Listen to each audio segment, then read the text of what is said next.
Team की तरफ से आपको सलाम। आज टीम का डेरा आबाद होने जा रहा है और इस डेरे को आबाद करने के लिए हमारे साथ बहुत अहम शख्सियत मौजूद हैं। इमरान रियाज खान साहब, किसी और तारीफ की मोहताज नहीं है आप। माशाल्लाह, बड़ी खुशी है आपको यहाँ अपने दरमियान देख के।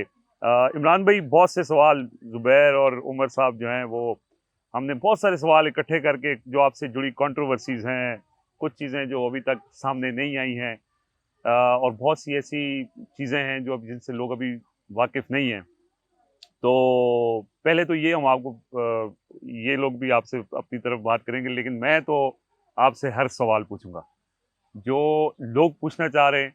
जो लोग आपको पसंद करते हैं वो भी पूछना चाह रहे हैं, जो किसी वजह से आपको पसंद नहीं भी करते उनके जहनों में जो सवालात हैं, कोशिश करेंगे आज उन पे भी हम जवाब लें। तो बहुत बहुत शुक्रिया हमें ज्वाइन करने के लिए। आपके सबको सुनने वालों को अस्सलाम वालेकुम। और आप सबका बहुत शुक्रिया, आप लोगों ने मुझे इनवाइट किया। मेरे लिए बड़ा ऑनर है। और मैंने जब आप लोगों को काम करते हुए देखा तो मेरी बड़ी विशेष है आपके साथ, और मेरी ख्वाहिश है कि आप लोग दिन दुगनी और रात चुगनी तरक्की करें, जो आप लोग करेंगे, क्योंकि आप लोग माशाल्लाह प्रोफेशनल जर्नलिस्ट हैं।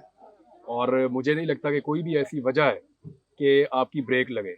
इंशाल्लाह ये 3 का जो प्लेटफॉर्म है ये बहुत आगे जाने वाला है, मुझे इससे बड़ी उम्मीद है और मेरी तरफ से नेक तमन्नाएं हैं।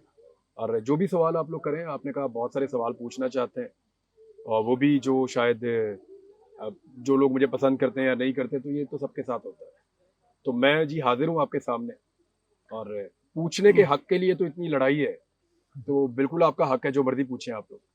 अच्छा इमरान भाई, सबसे पहले तो आपसे मुतालिक जो सबसे बड़ी कंट्रोवर्सी है वो ये है कि आप प्रो एस्टैब्लिशमेंट थे और आपने खुद इस चीज़ को तस्लीम किया सेमिनार के अंदर कि हमें तुम ही फाइलें दिखाते थे और अब तुम जो है वो कहते हो कि पीछे हट जाओ। तो जब आपको वही फाइलें दिखाते थे तो अब क्यों आप उनके खिलाफ हो गए हैं? आपने उस वक़्त उनके कहने के ऊपर एक जमात के खिलाफ इतना सख्त स्टांस क्यों लिया? अच्छा, इसमें ना एक चीज़ मैं आप तीनों से भी पूछता हूँ, और इसको थोड़ा सिंप्लीफाई करते हैं आम आदमी के लिए। ये सवाल मेरे से पहले लोगों ने पूछा, लेकिन ऑन कैमरा इस तरह से ये पहले सवाल हुआ नहीं। तो बड़ी अच्छी बात है कि आपने कैमरा के ऊपर पूछा। मैं ज़िम्मेदारी समझता हूँ इसके ऊपर, मैं जो जवाब बन पड़े वो आपको मैं दूँ। मामला ये है कि हम तीनों सहाफ़ी हैं, आप तीनों भी, चौथा मैं हूँ आपके साथ। क्या हमें कभी ख्वाब में खबर आती है? नहीं आती ना। कभी ऐसा होता है कि हम रात को सो जाएँ, सुबह उठें तो ब्रेकिंग न्यूज़ दे दें, या रात को अचानक हमारी 12 बजे 1 बजे आँख खुले, हम कहें जी ब्रेकिंग न्यूज़, या कोई इल्हाम हमें उतरता हो खबर का, ऐसा तो नहीं होता। या बंदा व्हाट्सएप ग्रुप पे शामिल होवे हाँ, फिर ही आंदी है। इल्हाम तो नहीं होता। इल्हाम नहीं होता। खबर के लिए आपको ताल्लुक बनाना पड़ता है, आपको लिंकेजेस जोड़ने पड़ते हैं। पुलिस आपको खबर देती है, एफआईए आपको खबर देती है, आईएसआई आपको खबर देती है, सियासतदान आपको खबर देते हैं, अब मीडिया के दूसरे साथी आपको खबर देते हैं, ऐवानों से, ब्यूरोक्रेसी से, हर जगह से आपको खबर मिलती है। तो सहाफ़ी डिफरेंट डिफरेंट जगह पे अपने अपने ताल्लुकात बनाते हैं ताकि वो खबर दें। तो इसी तरह हमने भी ताल्लुकात बनाए, हमें भी खबरें मिली। वो जो मेरी तकरीर थी जिसका एक हिस्सा आप लोग निकाल के सुनते हैं और आप कहते हैं कि तुमने मुझे फाइलें दिखाई थी, तुमने कहा था ये सारे चोर हैं, डाकू हैं, तेरा मुल्क खा जाएंगे, तो उसमें मेरा एक जुमला और था जिसको आप लोग नहीं सुनते। मैंने कहा था कि पहले मैंने अपने आप को कायल किया। इसका मतलब पता है आपको? यानी मुझे जो खबर आपने दी, मैंने उसके ऊपर अपने आप को कायल किया। तरीका क्या था उसका? शरीफ खानदान से आप आज कंफर्म कर सकते हैं कि मैंने उन्हें बाकायदा लेटर लिखे और सवालनामा भिजवाया कि जनाब मुझे इसका जवाब दीजिए, अगर आपके पास है तो। आज तक नहीं आया। हमने बार बार इनसे सवाल किए, ये जवाब नहीं दे पा रहे थे।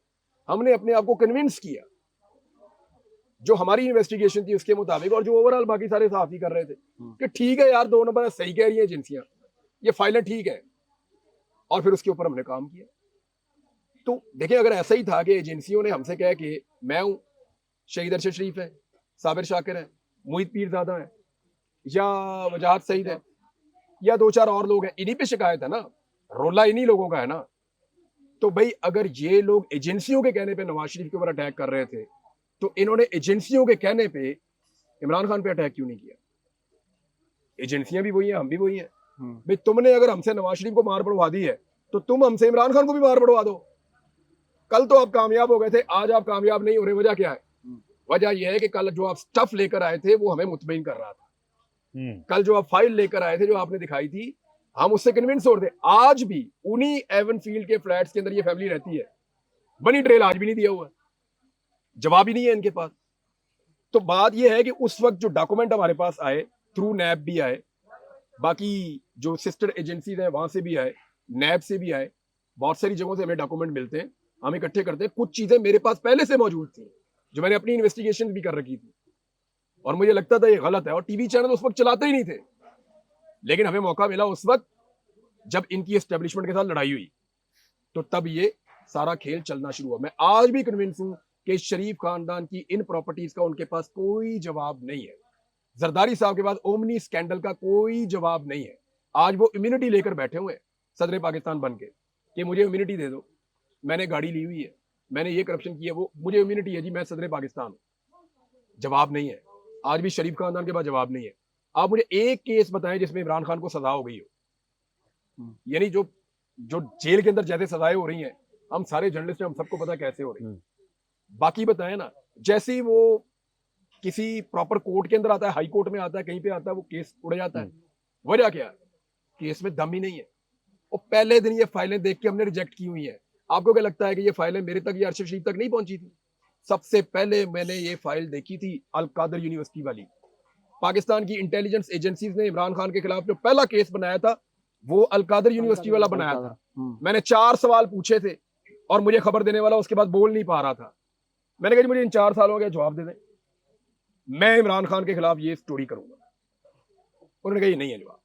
मैंने इमरान खान साहब को सवालनामा भिजवाने के लिए राब्ता किया। उन्होंने कहा जी राब्ता क्या, सवालनामा क्या, आ जाओ। और सारा चट्टा कट्टा खोल के उन्होंने उसी वक्त मेरे सामने रख दिया। लेकिन इमरान भाई कुछ चीजें ऐसी थी जो शायद जैसे आज भी लोग मनोवान वैसे ही बता देते हैं। मसलन वही एक जस्टिफिकेशन दी जाती थी कि ये जो मिसिंग पर्संस हैं, इन्होंने लाजमी कुछ किया होगा तो ये मिसिंग होते हैं। ये मैंने कहा, ये बातें हुई। तो क्या आज आपको लगता है कि यार वो गलत था? किया मैं फिर माफी मांग लेता हूँ। मैंने ये कहा, मैं इस तकलीफ को समझता ही नहीं था। खुदा की कसम पता ही नहीं था कि मिसिंग पर्सन और उसके घर वालों के साथ होता क्या। सीरियसली बता रहा हूं। और जो रियासत हमें बताती थी ना, रियासत हमें एक अलग चेहरा दिखाती थी कि एक राक्षस है, एक बहुत बड़ा जिन है, जिसको बोतल में बंद करने के लिए हमें मजबूरन मिसिंग पर्सन करने पड़ते हैं। यानी आपको रियासत एजेंसियां आपको क्या बताती हैं? वो आपको यही बताती है ना, हम माशिरत उलूम के पढ़े हुए हैं भाई सारे। हमने माशिरत उलूम पढ़ी हुई है, हमारे पास फर्स्ट हैंड नॉलेज बाकी चीजों का पाकिस्तान जैसे मुल्क में नहीं होता। प्रैक्टिकली जब हम आके देखते हैं तो हाँ, अगर हम ना सीखें, हम देखते हुए अगर आंखें बंद करें तो हम मुजरिम है। हमारे पास नॉलेज उस वक्त नहीं है तो हम मुजरिम नहीं है। मैं ये समझता हूँ। सही है। तो जो मैंने किया उस वक्त मैं सच्ची नीयत से कर रहा था, दिल से कर रहा था। लेकिन जब मैं इन हालात से गुजरा और मैंने इनको देखा तो मुझे पता चला ये फ्रॉड है, ये 2 नंबरी है, ये हमारे लोगों के साथ जुल्म और ज्यादती हो रही है। मैं इस्लामाबाद गया, मैं उनके धरने में गया, मैंने उनसे हाथ जोड़ के माफी मांगी, और वो मेरी बलोच बहनों का इतना बड़ा दिल है, उन्होंने मुझे माफ किया। और मैं उस वक्त से लेकर अपने ऊपर आज भी कर्ज समझता हूं कि कोई स्टोरी मेरे से छूट जाए तो छूट जाए। ये जो हमारे बलोच बहन भाई हैं, जिनके बारे में मेरे मुंह से गलत अल्फाज निकले कि कुछ किया होगा तो गायब हुआ है ना, तो उसके बाद से मैं ये स्टोरी नहीं छोड़। इसके ऊपर मैं अभी भी एक स्टोरी करके आया हूँ। उसमें भी मैंने जो बलोच यकजहती वो कमेटी एक बनी हुई है, उसके बारे में मैंने अभी फिर आते हुए भी एक वीलॉग के अंदर मैंने बात की। जब आपसे मैं बात कर रहा हूँ, मैं हमेशा करता हूँ, वो गलत था, मैंने गलत किया, मेरे पास नॉलेज नहीं था, लेकिन उसकी जस्टिफिकेशन कोई नहीं, मैं दे भी नहीं पाऊंगा, कभी नहीं दे पाऊंगा। मैंने दिल दुखाया हुआ उनका यार, लेकिन मैंने उनसे माफी मांगी और उनका दिल बड़ा है, उन्होंने मुझे माफ कर दिया। अच्छा इमरान भाई, अभी आपने बलोच मिसिंग पर्संस की बात की, इस्टेब्लिशमेंट के साथ जब उन्होंने आपको इस बात पर, जाहिर बात आप कह रहे हैं कि हम खुद कायल हुए इस सारे मामले पर, तो अब इस स्टेज पर आपके जब वीलॉग्स हम देखते हैं उसमें जो आपकी बात नैरेटिव सामने आता है, तो क्या आपको लगता है कि इस्टेब्लिशमेंट का किरदार जो उस टाइम पे था और आप लोग उनके साथ इस सारे मामले में शरीक हुए, तो क्या ये भी एक गलत काम था और इस पर भी अब भी रुकना चाहिए, नेक्स्ट भी रुकना चाहिए, या वही स्टांस है कि एज अ सोर्स अगर वो राब्ता करें तो आप उनके साथ चल सकते? नहीं, मुझे खबर देंगे तो वेलकम। खबर के लिए तो देखें, वी आर जर्नलिस्ट, हमारा और कौन सा सोर्स होगा? अगर मुझे अभी कोई ISI से फोन करता है या मिलिट्री इंटेलिजेंस से या FIA से या नैब से और वो कहता है खबर है खान साहब, तो क्या मैं उसे ना कहूंगा? खबर मेरी खुराक है तो लेंगे। मेरी तो खुराक है खबर। मैं लाओ एक फाइल लेके आओ मेरे पास, मैं पढ़ता हूँ, देखता हूँ, तो मैं तो फौरन वो खबर लूंगा, आज भी लूंगा। और मुझे ना किसी को नहीं बोलना। मैं सीरियसली आपको बताऊं तो मुझे अगर कोई डाकू बुलाएगा ना, कि मेरे पास खबर है तो मैं चला जाऊँ। जी हाँ। मुझे अगर तालिबान कहेंगे कि हमारे साइड की स्टोरी सुनो, तो मुझे वो सुननी पड़ेगी और सुननी चाहिए। किसी को अगर आप दहशतगर्द कह रहे हैं तो रियासत कह रही है। मैं एक जर्नलिस्ट हूँ, मुझे दूसरी तरफ की बात सुन के उसको महफूज रखना है। अब बाद औक़ात आप वो बात कर सकते हैं, बाद औक़ात नहीं कर सकते, लेकिन मुझे चीज़ों का विटनेस बनना है, क्योंकि जब तारीख लिखेंगे तो उसके अंदर हम लोग होंगे ना, हम ही बता पाएंगे कि जनाब मैंने ये सुना, मैंने ये पढ़ा और मैं इन लोगों से मिला, उन्होंने मुझे ये बताया। तो राब्ता रखने में कोई बुराई नहीं है। मुझे एक बात की खुशी है कि जब हमने स्टोरीज की माजी में, तो अपने आप को कन्विंस करके की। आपको पता है 2014 में मेरी नौकरी चली गई थी, उस पे आप उस टाइम मेरे ख्याल में एक्सप्रेस टीवी में थे। धरने पे गई थी। तब की एस्टेब्लिशमेंट ये कह रही थी कि इमरान खान के धरने को बड़ा बड़ा करके दिखाओ। अच्छा। वो मैं कह रहा था जी जितना है ये इतना ही है, मेरे से बड़ा नहीं होता, तो मुझे रिजाइन करना पड़ गया था। अच्छा, उस वक्त आपके अब आप देखें उस वक्त जो एस्टेब्लिशमेंट है वो मुझे कहती थी कि इमरान खान की मदद करो, तो मैंने कहा मेरे से नहीं हो रही और मेरी नौकरी गई। आज वो कहते हैं इमरान खान को मारो, अच्छा, तो मैं कहता हूँ जी मेरे से नहीं हो रही, तो मेरी 4 दफा नौकरी गई। इसमें इमरान भाई आप कहते हैं कि वो सोर्स थे, आज भी अगर वो खबर देंगे तो मैं उसके ऊपर काम करूंगा, मैं उनकी बात सुनूंगा, लेकिन सोर्स कभी कभार जब आप उनसे खबर लेते हैं एज अ रिपोर्टर, हमें भी पता है कि फिर आपको कहीं ना कहीं उनको ऑब्लाइज भी करना पड़ता है, कहीं आप गलत भी इस्तेमाल हो जाते हैं। मैं मिसाल दूंगा, उस्मान बुज़दार की जब तब्दीली की सबसे पहले बात की वो आपने की, और फिर जब इमरान खान ने इस बात का जिक्र किया तो उन्होंने बरमला ये कहा कि आर्मी चीफ उस वक्त के जो थे जनरल बाजवा साहब, वो ये चाहते थे कि उस्मान बुज़दार जो है उनको हटाया जाए। तो कहीं आप उस वक्त एस्टैब्लिशमेंट के किसी जरिए ने मुझे नहीं बताया। वो बात तो ठीक थी वैसे, अगर वो कह भी रहे नहीं, मुझे किसी ने नहीं कहा था। उस्मान बुज़दार पे मैंने खुद स्टोरी की थी। मैंने एक स्टोरी की तो इनके इलाके से मुझे फोन आ गया, उन्होंने कहा जी हमारे पास और खबरें। मैंने कहा 2, दूसरी की, तीसरी की, चौथी की, 5वीं की, 6ठी की। मैंने 12 स्टोरीज की उस्मान बुज़दार साहब पे और बहुत सारी की। मुझे पाकिस्तान तहरीक इंसाफ के लोगों ने बड़ा क्रिटिसाइज भी किया, मुझे बुलाकर कहा भी। मैंने आपको पता मैंने स्टोरीज बंद कब की? जब एक दिन मुझे वहां से फोन आया, कौन साहब कमाल कर दिया आपने, अगली स्टोरी कब आ रही है? मैं कहा ये होने नहीं आ रही। तब मुझे आइडिया हो गया कि ये बीच में कोई और गेम भी चल रहा है। एक्चुअली देखिए उस्मान बुज़दार की करप्शन की स्टोरीज तो ठीक थी, वो गलत नहीं थी, लेकिन मेरा एक सवाल है कि जिस आदमी के ऊपर एस्टेब्लिशमेंट को सबसे ज्यादा गुस्सा था कि ये नकम्मा ना अहल करप्ट आदमी लगाया हुआ है, वो पानी में आम ठंडे कर करके खा रहा है, उसे कोई पूछ ही नहीं रहा। और जिस आदमी को कहते थे सर आप बहुत अच्छे हैं, आप तो ईमानदार, आप तो देवता ईमानदारी के, ये करप्ट है नीचे, वो करप्ट जो है वो एंजॉय कर रहा है, वो जो देवता था ईमानदारी का उसको जेल में डाला हुआ है। तो ये, और दूसरी बात ये इतना आसान होता ना अगर इस्तेमाल करना हमें, तो कर लेते ना। नहीं, लेकिन इमरान भाई उस मासूम से इंसान ने आपसे राब्ता करने की कोशिश तो की। उस्मान बुज़दार ने मुझे बड़े मजे की बात की, मुझे बुलाया तो अच्छा मुझे लेकर गए शहबाज खिल साहब कि यार तुसी मिल लो ना, वो कहते थे बूजी नू मिल लो जरा तुसी। और मैं कहा यार उस्मान बुज़दार कहता मिल लो तुसी, एक दफा मिल लो, वो कह रहे थे कि तानू ना वो कुछ फैक्ट्स दसेगा तानू। मैं कहा अच्छा ठीक है। ये मुझे लेकर गए गिल साहब और वहां मुझे बिठा के तो निकलने लगे। मैंने कहा गिल साहब आप किधर जा रहे हैं? आप इधर बैठे, आपने मीटिंग के अंदर रहना है। तो गिल साहब कहते नहीं आप लोग बात, मैंने कहा हमने कोई सौदेबाजी थोड़ी करनी है, जो बात करनी है आपके सामने हो जाएगी, बैठे आप भी। इनको भी बिठा दिया, मैं भी बैठ गया, बुज़दार साहब भी बैठ गए। अच्छा बुज़दार साहब ने जो स्टोरीज मैंने की उनमें एक लफ्ज नहीं बोला। मैंने कहा सर मैंने 12 स्टोरीज की है आपके ऊपर, उस वक्त 10 या 9 थी। मैंने कहा सर मैंने आपके ऊपर काफी स्टोरीज की हैं, किसी के ऊपर अगर आपको कोई एतराज है तो आप अभी बताएं, मैं आपके सामने रख देता हूँ चीजें, या आप रख दें। उन्होंने इस पे बात ही नहीं करनी, उन्होंने बात ही नहीं की। वो कहते बस वैसे आपसे मुलाकात करना चाहते। मैंने कहा जी मुझे तो ये कह के लाए हैं वो फैक्ट्स एंड फिगर्स आपके सामने रखेंगे, आप फैक्ट्स शेयर करेंगे, कोई आप में क्लैरिटी लेकर आएंगे कि आप वैसे नहीं है जैसा मैं सोच रहा हूँ, तो आप तो सर बात ही नहीं कर रहे। मैंने कहा नहीं मुझे उस पर नहीं बात करनी। वो बात करने से कतरा रहे थे। फिर गिल साहब उठ के चुप करके निकल गए। तो बुज़दार साहब ने मुझे जो ऑफर की थी वो ये, आप ना मुझे मशवरा दें कि कौन से सेक्रेटरी को कहाँ लगाना है। मैं भी सीख रहा हूँ ना, तो मैं ना जरा हमारी हेल्प हो जाएगी, आपका बड़ा इसमें एक्सपीरियंस है। अच्छा। मैंने कहा सर ये वाले काम का मेरा कोई एक्सपीरियंस नहीं है, ये आपको दी करे। नीले हेलीकॉप्टर वाली तस्वीर भी तुसी दी थी जेड़ा पूरी फैमिली लोड करके टुर गया सी। यार मुझे याद नहीं है, मुझे याद पड़ता क्योंकि जिस हेलीकॉप्टर पे तकदीर उस्मान बुज़दार साहब के साथ एक डोरेमोन होता था, एक ब्यूरोक्रेट जो सारा कुछ इनके लिए करता था। अच्छा, तो वो मैंने एक स्टोरी उनके ऊपर भी की थी, मुझे याद है। अच्छा, इनकी फैमिली के ऊपर भी की थी। ये सारे हेलीकॉप्टर में बैठ के निकल गए थे। आपके ऊपर जो सख्त वक्त गुजरा वो ऑब्वियसली नून लीग ने बड़े दिल ठंडे किए, क्योंकि आपने भी उनके पल्ले कख नहीं छोड़ा, ठीक है। तो उन जब आपके ऊपर मुश्किल वक्त आया तो उसमें उन्होंने मतलब खूब अपने दिल की भड़ास निकाली कि जो हो रहा है बिल्कुल ठीक हो रहा है जी इमरान रियाज के साथ। तो नून लीग ने आपके साथ जो भी किया, आपके एक पर्सनल भी, पर आपके साथ ज्यादती हुई ना, अब आपका इस वक्त जो किरदार है आप भी उनको अभी भी माफ नहीं करते। कहीं ये जाती लड़ाई तो नहीं बन गई है? क्योंकि बतौर जर्नलिस्ट अगर आप जिहाद कर रहे हैं, जिहाद बिल लिसान कर रहे हैं ना, अपनी ज़ुबान के ज़रिए कर रहे हैं, और ऐसे ही एक वाक़या वो जैसे एक जिहाद के दौरान हज़रत अली ने एक दुश्मन के ऊपर काबू पा लिया तो उन्होंने उनके मुंह के ऊपर थूक दिया, मुंह मुबारक के ऊपर, तो उन्होंने फ़ौरन तलवार पीछे कर ली कि अब ये हमारी ज़ाती लड़ाई हो गई है, कहीं के मेरे से नाइंसाफ़ी ना हो जाए।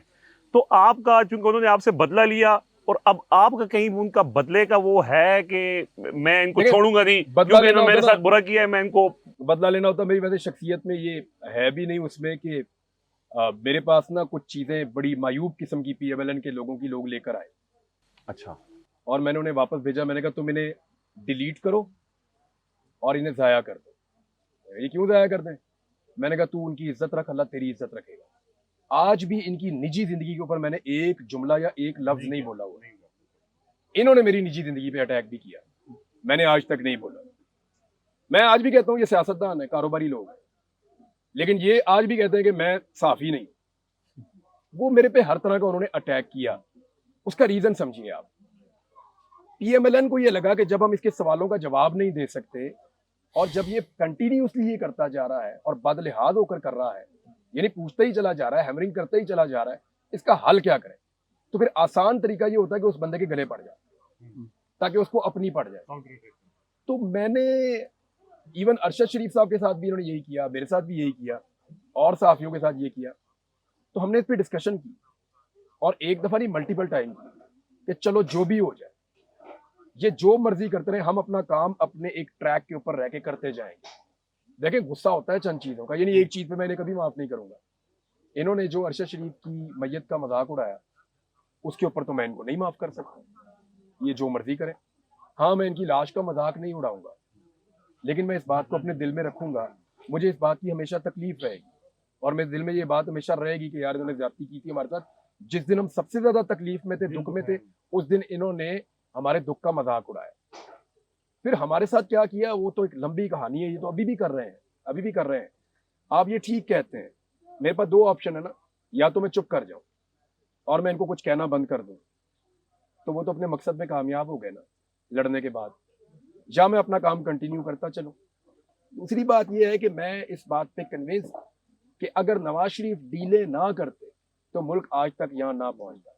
आप देखें ना, नवाज शरीफ साहब ने डील करके जुनेजो को नुकसान पहुंचाया, डील करके 2 मरतबा बेनजीर की हुकूमत गिराई, डील करके मुशर्रफ के साथ जब इनकलाब आ रहा था पाकिस्तान से भाग गए, मुशर्रफ के साथ डील करके वापस आए, फिर एस्टेब्लिशमेंट के साथ डील करके जरदारी साहब का वजीर आजम घर भेजा, फिर एस्टेब्लिशमेंट के साथ डील करके इक्तदार में आए, मेमोगेट स्कैंडल में ये डील का हिस्सा थे। फिर इमरान खान के खिलाफ इन्होंने दोबारा डील की जब इनकी हुकूमत गिर गई, यानी 2-4 दफा इनके खिलाफ भी एस्टेब्लिशमेंट ने कार्रवाई ठीक की। लेकिन नवाज शरीफ के खिलाफ अगर 4 कार्रवाइयां या 3 कार्रवाइयां हुई है ना, तो नवाज शरीफ ने कोई 15 कार्रवाइयां की है अपने मुखालिफिन के खिलाफ। आज अगर पाकिस्तान में जमहूरियत का कोई सबसे बड़ा मुजरिम है जिसकी वजह से हमने एस्टेब्लिशमेंट को इतना बड़ा मार्जिन दे दिया कि वो घुस गई आपकी पॉलिटिक्स के अंदर, तो वो एक अकेला नवाज शरीफ है।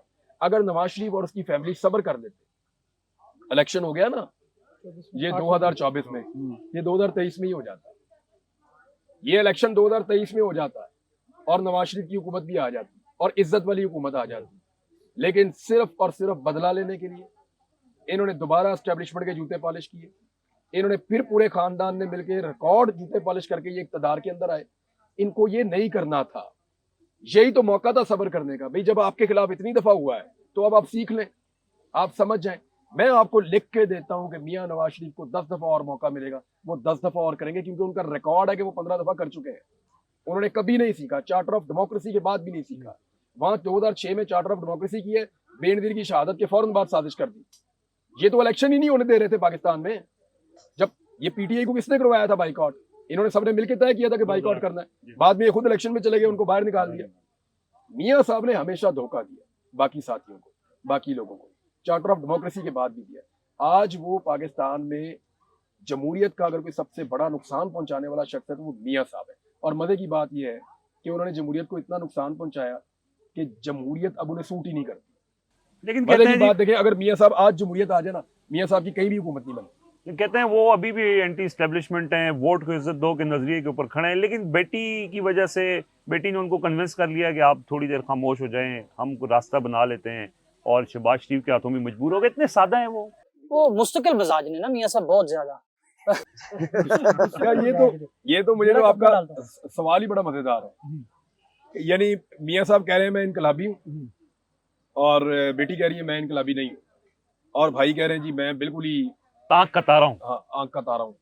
यानी उन्होंने जो एक, यानी किसी को भी शर्म आ जाए, इतनी तारीफें उन्होंने आर्मी चीफ की हैं खड़े करके। यार खुदा का नाम ले आप, ये सुनना कितना मुश्किल होगा तो बोलना कितना मुश्किल होगा। तो सर बोलना बड़ा इजी है, आपको सिर्फ अपनी आंख की शर्म मारनी होती है। जब तुम हया ना करो तो कुछ भी करो। अच्छा इमरान भाई, आपसे मुतालिक जो आपका सबसे एक स्टेटमेंट थी जो सबसे ज्यादा वायरल भी हुई और जो जाके लगी भी, वो था कि इस बार आपको टक्कर के लोग मिले हैं।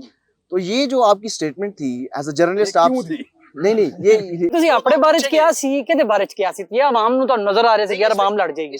इस सवाल का भी आप जवाब दीजिएगा कि वो क्यों थी, लेकिन एज अ जर्नलिस्ट आप नहीं समझते कि ये आपने वो जो जर्नलिज्म और एक्टिविज्म के दरमियान जो एक थिन लाइन है वो क्रॉस कर दी? असल में ये बुकला का प्रोग्राम था, किसी पॉलिटिकल पार्टी का नहीं था। मैं आपको ये बता दूं, शुएब शाहीन साहब का प्रोग्राम था, वो इस्लामाबाद बार के सदर थे। उन्होंने मुझे कॉल करके बुलाया था कि आपने आना है।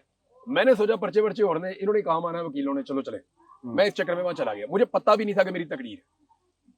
सुबह जब मैं सो के उठा ना, तो मैंने अपने मोबाइल पे देखा मेरे ऊपर उस रात में सिर्फ 6 पर्चे हुए।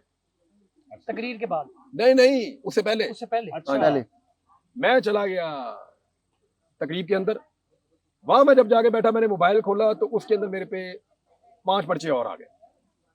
अब मेरे ऊपर 11 पर्चे उस वक्त तक, 11-12 पर्चे उस वक्त तक हुए थे।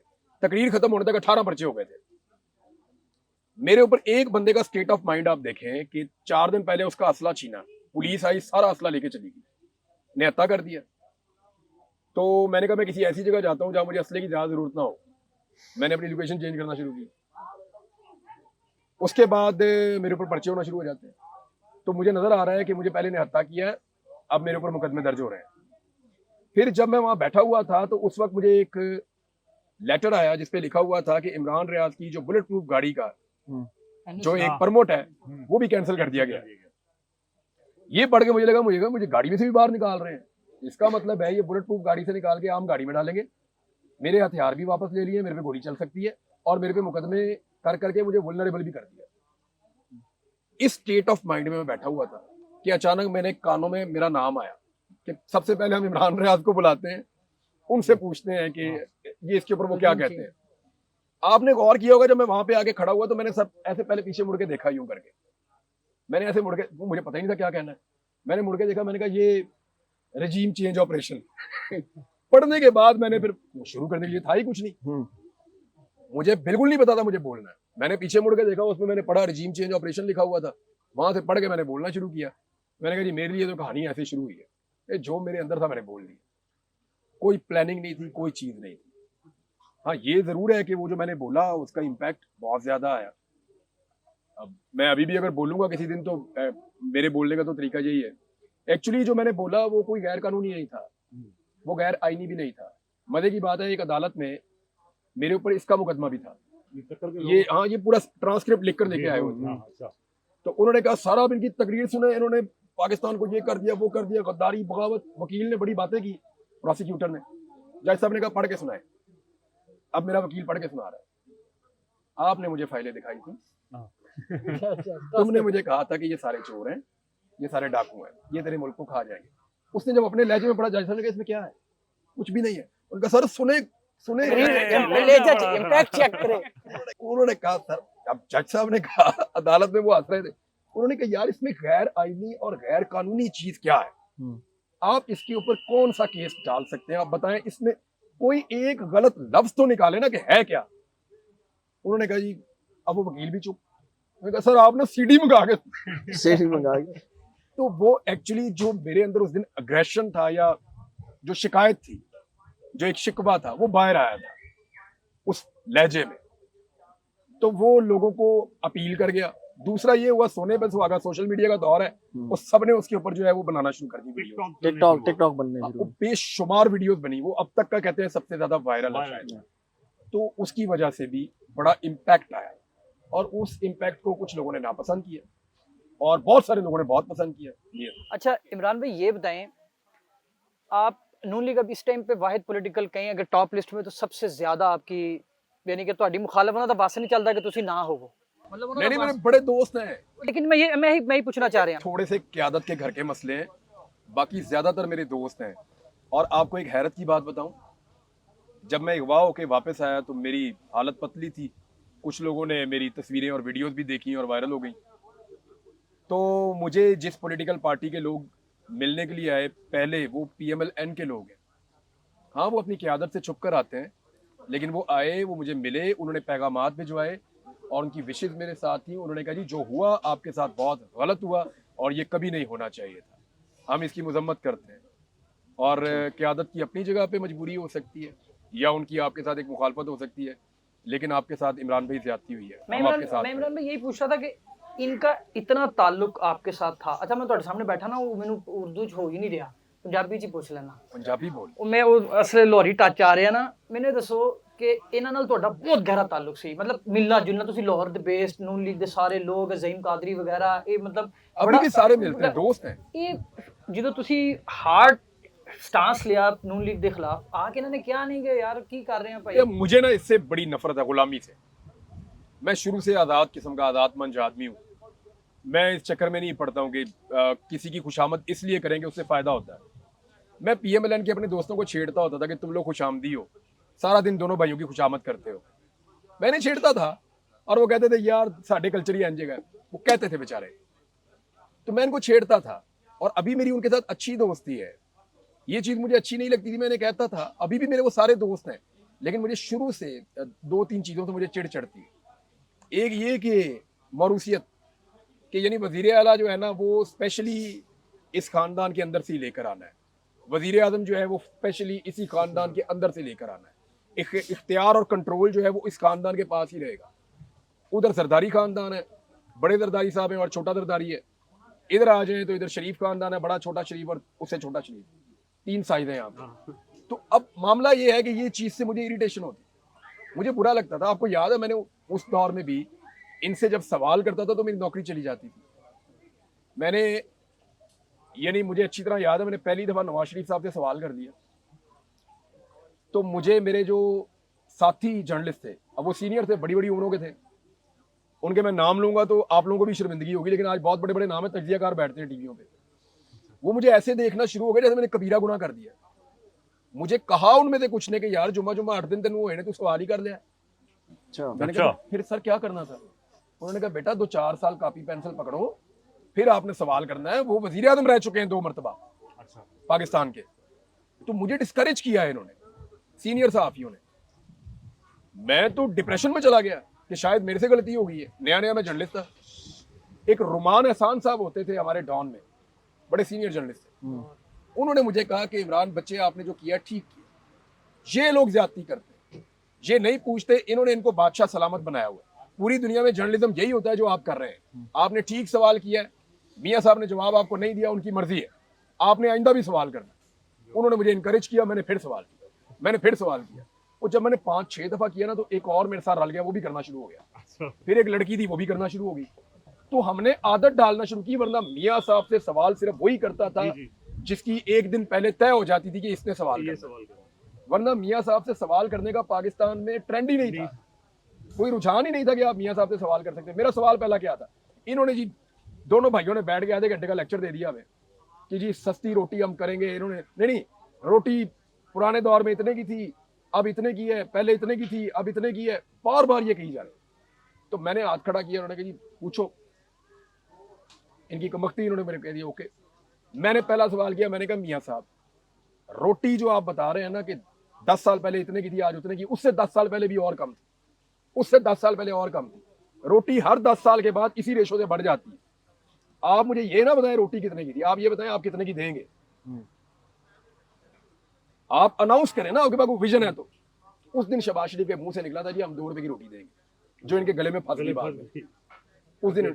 और बड़ा इन्होंने माइंड किया था इस सवाल को, तो मुझे बड़ा इन्होंने वो कहा भी। फिर मैंने एक दफ़ा मियाँ साहब से कहा, मियाँ साहब 250 एलीट फोर्स के कमांडोज आपके पास हैं, वो अली अजवेरी रहमतुल्लाह अलैह के मज़ार पे धमाका हुआ है, उधर एक भी नहीं। मैंने कहा जी उन लोगों की जान कीमती नहीं है, आपकी जान ज़्यादा कीमती है। तो मियाँ साहब पर्सनल होकर कहते ले लें, सारी सिक्योरिटी ले लें आप। मैंने कहा मियाँ साहब मैं क्यों लूँ, आप छोड़ दें। मैंने कहा आप तो अफोर्ड भी कर सकते हैं। तो ये यानी इस तरह मैं सवाल करता आपका था। सवाल करना उन्हें जो है पसंद मैंने नहीं एक दिन और सवाल किया, मैंने कहा मियाँ साहब आपका बड़ा सख्त एहतसाब है। तो मियाँ साहब बड़े खुश हुए। मैंने कहा अपनी पार्टी में आप बड़ा अच्छा एहतसाब करते हैं। वो कार्ड वाला स्कैंडल निकला, आपने वो एक MPA अपनी फारग कर दी। एक और स्कैंडल निकला, एक MPA आपने अपना एक और फारग कर दिया। 2-3 की मैंने मिसाल दी, मियाँ साहब खुश हो गए। मैंने कहा सर एक आयशा मलिक भी फिरती है, आपके भतीजे का नाम लेती है रोजाना, उसके ऊपर आपने कोई इंक्वायरी नहीं की। वो उनको बुरा लगता था ये कि यार ये हाउ इज इट पॉसिबल कि एक आदमी उठे और उठ के सवाल कर दे। अच्छा इमरान भाई, एक यार जो गुड़ के ले आ दो, गुड़ चाय कावा मुक गया भाईजान, गुड़ ला दो। अच्छा आपके साथ जो जुड़ी कंट्रोवर्सी है उसकी एक वीडियो है इस्लामाबाद हाई कोर्ट की, जिसमें आप हैं, समी इब्राहिम साहब हैं, वो भी सीनियर जर्नलिस्ट हैं। आप लोगों की आपने कुछ बिलो द मोहित पीरजादा साहब भी हैं, उसमें जो एक और सीनियर जर्नलिस्ट हैं मतीउल्लाह जान साहब, आपने उनके के साथ जो गुफ्तगू की वो थोड़ा सा बिलो द बेल्ट थी। मतलब एक मुझे याद है जी, मेरे पूरे करियर में ना मैं ये क्लेम करता हूँ इस एक छोटे क्लिप को निकाल के कि किसी की पर्सनल लाइफ में मैंने एक लफ्ज नहीं, एक जुमला नहीं बोला, कभी नहीं बोला। मेरे पास खबरें चल के आई, मैंने नहीं बोला। मेरे बदतरीन मुखालिफिन के स्कैंडल्स निकले, बदतरीन मुखालिफिन के जिनके साथ मेरी लड़ाई थी, जंग थी, मैंने एक लफ्ज नहीं बोला। उन्होंने मुझे बाद में फ़ोन किया कि हम हैरान हो गए क्योंकि वी वर वेटिंग कि आप ज़रूर करेंगे क्योंकि हमने आपको नुकसान दिया हुआ है, लेकिन आपने, मैंने कहा ये पर्सनल मामला है। मैंने कहा मुल्क के मामले पे कुछ करेंगे तो मैं आपके पीछे आऊँगा, कोई पॉलिटिकल मामला होगा तो मैं आपके पीछे आऊँगा, तो आपको पर्सनल मामला है। मैंने कहा जी मैं इसके अंदर नहीं बात करता। तो उन्होंने मुझे थैंक्स भी बोला। यहाँ ये हुआ कि मोती भाई करते ये थे कि हम बाहर निकलते थे, हम अपनी टेंशन में थे रोजाना, कभी इधर मुकदमे भाग हो रहे कभी थे, उधर भाग, केसेस हो रहे मुकदमे हो थे। रहे हैं, मैं अरशद भाई सारे भाग दौड़ में। हम बाहर निकलते थे, मोती भाई एकदम जो है ना माइक लेके सीधा मुंह में तुम देते हमें समझ नहीं आती थी कि हुआ क्या है, और भ्रष्ट मारते थे सवालों का। हाँ। और ये भी उनका खासा है, यानी मैंने किसी सहाफी को इतने ब्रूटल क्वेश्चन एकदम ठक ठक ठक ठक करते हुए नहीं देखा। उनका अपना एक स्टाइल है, तो वो करते थे ऐसे, तो हम बड़े परेशान रहते थे। एक दिन मैंने हंसी मजाक में उड़ाया कोशिश की, उस दिन लड़ाई मेरी नहीं थी, समी इब्राहिम साहब की बारी थी। समी इब्राहिम साहब ने एक बिलो द बेल्ट को बात कर दी और वो मजाकन उन्होंने की, मैंने उस जुमले को पकड़ लिया और मैंने 2-4 दफा उसको दोहरा दिया जो गलत था। मैंने मतीउल्लाह जान साहब से पर्सनली जाके एक दिन कहा, मैंने कहा जी मेरे से ज्यादती हुई है, अच्छा, और वो गलत था, वो मुझे नहीं करना चाहिए था। तो उन्होंने मुझे माफी मांगने का मौका भी नहीं दिया, उन्होंने कहा छाड़ी यार की कोई। मैंने कहा नहीं, मैंने कहा जी कुछ भी है, सवाल ही कर रहे थे ना यार, वो हमसे वो डंडे थोड़ी मार रहे थे। हाँ उनके सवाल ऐसे जरूर थे कि हमारी जान खिड़की में फंस जाती थी कि वो सवाल करते थे। अरशद भाई से उन्होंने सवाल किए तो क्या हालात बन गए, तो मसाइल पैदा हो जाते थे। हम कहते थे यार किधर फंस गए, तो जान छुड़ाने का तरीका भी समझ नहीं आता। फिर मैंने उन्हें कहा, उन्होंने मुझे माफी मांगने का पूरा मौका भी, उन्होंने नहीं यार कोई बात नहीं कहा। तो उनको भी मेरे ख्याल में गलती उस दिन मेरी थी, मुझे इस लेवल पे नहीं जाना चाहिए था। अगर समी भाई ने कहा था तो वो बड़े भी हैं उम्र में, समी भाई बड़े भी हैं उम्र में, वो ऐसी बात एक जुमला बोल भी देते तो वहाँ मैं छोटा था, मुझे नहीं कहना चाहिए था, लेकिन मैंने कहा मुझे उसका अफसोस है। मैंने उनसे मादरत की और उनका बड़ा दिल, उन्होंने माफी मांगनी नहीं दी मोती भाई ने। लेकिन उन्हें भी मुझे लगता है कि इस बात का एहसास है कि उनकी उस टाइप की जर्नलिज्म ने कुछ लोगों की जान को और जिंदगी को खतरे में डाला। उन्होंने उस पर माफी भी मांगी? नहीं, उन्होंने चीजों को तब्दील किया। हाँ, और मैंने देखा, और मैं आपको सीरियसली बताऊं, मुझे बहुत सारी चीजें सीखने में, यानी मैं जब फंस जाता हूँ तो मैं सिद्दीक जान को फोन करता हूँ कि यार मुझे, आपका फोन उठा लेता है? यार बड़ी मुश्किल से साडा तो नहीं बंदे डालने पड़ते हैं, साडा तो नहीं चुकता, बीच में बंदे डालने पड़ते हैं। आइंदा आपको कह दिया करें हमारी बात। सिद्दीक जान का एक नंबर है मेरे पास, वो मैं आपको दे दूंगा। एक नंबर मेरे पास है, वो मैं आपको दे दूंगा नंबर, वो आपने ना अपने चैनल पे नीचे लगा देना कि ये सिद्दीक जान का नंबर है, इस पे कॉल कर लें आप, इस पे वो अवेलेबल है। तो वो मैं इनको फोन करता हूँ कि फंस जाता हूँ मैं को कानूनी मामले में। तो लेकिन बहुत सारी चीजें मुझे मतीउल्लाह जान साहब और हमारे एक बड़े सीनियर जर्नलिस्ट हैं जो आजकल बड़े मकबूल हैं, मतीउल्लाह जान साहब के साथ वो अक्सर प्रोग्राम भी करते हैं, असनात मलिक साहब, साकिब बशीर साहब, असनात मलिक साहब, फयाज साहब, इवन मैं उनको फोन करता हूँ, आपने समझावा की है सही है। अच्छा, फयाज महमूद साहब का ये है कि वो बड़े डाउन टू अर्थ आदमी है और वो बड़े पोलाइट आदमी है, लेकिन मैं बताऊं वो कानूनी मामला की समझ उन्हें बहुत है, वो गाइड करते हैं। एक अरसे से फिर हमारे लाहौर से 2-3 सहाफ़ी बड़े अच्छे हैं, शाकिर महमूद साहब जी, जी, हैं, जी, वहाँ का शाकिर। वो बताते हैं। वहाँ के जो सदर हैं इनकी एसोसिएशन के हाई कोर्ट की, इशफाक साहब, वो बड़े हाँ जी। अच्छे हैं। और हारून है, मैं इन लोगों से पूछ लेता हूँ, ये बता देते हैं, क्योंकि मैं भाईजान मेरा इसमें काम नहीं है ना, कोर्ट रिपोर्टिंग में आइडिया नहीं जी। है। मैंने कहा एक गलती बंदा करता है 3 महीने अंदर हो जाता है, तो इसलिए मैंने कहा अंदर होने से बचने के लिए इनकी मैं राय रेलेवेंट लेता बंदों से पूछ लिया जाए। अच्छा, इमरान भाई से जो सबसे इंटरेस्टिंग चीज़ें हैं जो अभी तक सामने नहीं आई हैं, वो इनका जो 9 मई से 25 सितंबर तक का बिल्कुल कोई किसी को कोई पता नहीं था ये कहाँ हैं, वो दिन इन्होंने शब रोज़ कैसे गुजारे हैं, उसमें बहुत सी सवालात हैं, वो करेंगे। लेकिन चूँकि रिजीम चेंज ऑपरेशन का आपने ज़िक्र किया, वो भी उसमें भी बहुत सी अहम चीज़ें हैं जिसके आप खुद गवाह रहे हैं, अपनी आँखों से चीज़ें देखी हैं। पहले तो अभी मैं इस तरफ आऊँ कि प्री रिजीम चेंज और पोस्ट रिजीम चेंज क्या सारा हुआ। ये सबसे पहले ये बताएं कि ये रिजीम चेंज ऑपरेशन का आपको पता कैसे लगा सबसे पहले, और वो कौन सा टाइम था और कि आपके पास ये खबर आई कि ये सबसे सब पहले होने जा मुझे रहा एक जर्नलिस्ट के बारे में पता चला, एक मीडिया ऑनर के बारे में, अच्छा। जो आज एक बड़े ओहदे पे भी बैठे हुए हैं और निगरान गवर्नमेंट में भी थे। है? मैंने 11 फरवरी को गालिबन, यानी फरवरी की कोई तारीख थी, मिड में फरवरी के, मैंने एक वीलॉग किया था, उसमें मैंने बता दिया था कि एक जर्नलिस्ट है जो अमेरिका गया, वो वापस आया और वो कैसे किस किस के साथ उसने रब्ता किया और फिर अब वो किस किस के साथ रब्ता कर रहा है। ये वीलॉग आपको निकल जाएगा, आप इसका क्लिप लगाएंगे तो आपको कोई कॉपीराइट इशू नहीं होगा आपको। मैं मना कर दूंगा इन्हें, ये बड़ा जालिम है अली नवाज, लेकिन मैं इसको मना करूंगा। तो वो आप जो है ना उसके अंदर आप देखेंगे कि मैंने ये बताया था फरवरी 2022 में। अच्छा, मुझे उससे पहले आइडिया हो गया था कि इमरान खान साहब का काम खराब हो गया। ये मुझे वो कैसे आइडिया हुआ? 2021 में मुझे 2019 में जब नवाज शरीफ साहब जा रहे थे ना, तो मैंने सितंबर में खबर दी थी, 2.5 माह पहले, अच्छा, कि मियां साहब जा रहे हैं। ये प्लेटलेट्स वाला मामला जो हुआ था। हाँ जी, मुझे पता था, मैंने इन्हें कहा था कि मियां साहब अस्पताल पहुंचेंगे और फिर पाकिस्तान से बाहर चले जाएंगे। मैंने ये खबर दी थी एज इट इज, अच्छा, ये रिकॉर्ड में पड़ी है। सही है। और मुझे मुहित पीरदादा ने पूछा था कि आपको कैसे पता है। मैंने कहा जी वक्त आएगा, 2-2.5 महीने आप देख लीजिएगा। ठीक 2.5 महीने बाद उन्होंने मुझे दोबारा टीवी पे लिया, आपको कैसे पता था? मैंने कहा जी मेरे पास खबर था, अच्छा, मेरे पास अंदर बंदा था जिसने मुझे बताया था कि ये डील मियां साहब एक्चुअली एस्टेब्लिशमेंट के साथ डील करके गए इमरान खान को बेवकूफ बना के कि मैं मरने लगा हूं। इमरान खान क्यों बेवकूफ बन गए? देखिए उनकी सारी कैबिनेट को ये, देखिए ये सारा कुछ हवा में तो नहीं हो रहा था, प्लेटलेस की रिपोर्टें तो आ रही थी, डॉक्यूमेंट तो बन रहे थे, चाहे जाली बन रहे थे, बनाए जा रहे थे। मुझे सर्वोदय अस्पताल का वो अमला मिला है जो इन रिपोर्टों के लिए जिम्मेदार है। उन्होंने कहा जी हमें वहां भी नहीं लगती है रिपोर्ट बनती कैसे है। अच्छा, मैंने क्या मतलब, उन्होंने कहा जी स्पेशल बंदा आंदा जे नाल जाता है, रिपोर्ट आती है, हमें तो रिपोर्ट बनी बनाई मिलती है, हमें नहीं पता कैसे होती कि जी 16,000 प्लेटलेट्स रह गए हैं। भाईजान पता नहीं 2000 रह गए थे, इससे भी नीचे हो गए थे, नहीं वो डॉक्टर दुकान अगर 4 दिन हो रहे हैं ना उन्हें प्लेटलेट जीरो कर देने माइनस में चले जाने हैं। तो मैं आपको जो अर्ज कर रहा था कि मियां साहब के प्लेटलेस फारग हो गए उन रिपोर्टों के मुताबिक, लेकिन मियां साहब के प्लेटलेस, मैं आपको चैलेंज करता हूं, मैंने पीएमएलएन को भी किया कि हीथ्रो एयरपोर्ट पे उतरने के बाद मियां साहब का जो पहला टेस्ट हुआ था 2.25 लाख से ज्यादा प्लेटलेस थे उनके।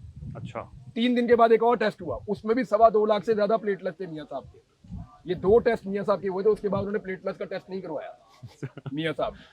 शुरू में गए हैं वो दुकान जाते ही हो गया। हाँ, वो स्टार्ट में बस वो मियां साहब के बारे में सारे हकायक आ गए थे।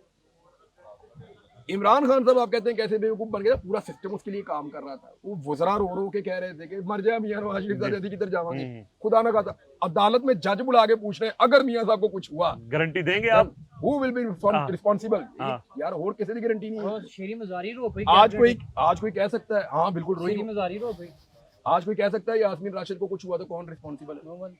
उमर चीमा का बादू फ्रीज हो गया है, उन्हें कुछ हुआ तो कौन रिस्पांसिबल है? एजाज चौधरी बुजुर्ग आदमी है, मैंने अपनी आंखों से महमूदुर रशीद को कितनी मुश्किल में देखा है आप सोच नहीं सकते। जो मेरी आंखों में उनका इमेज है ना जेल के अंदर, मैंने उन्हें बीमार देखा है, बड़ी पतली हालत में।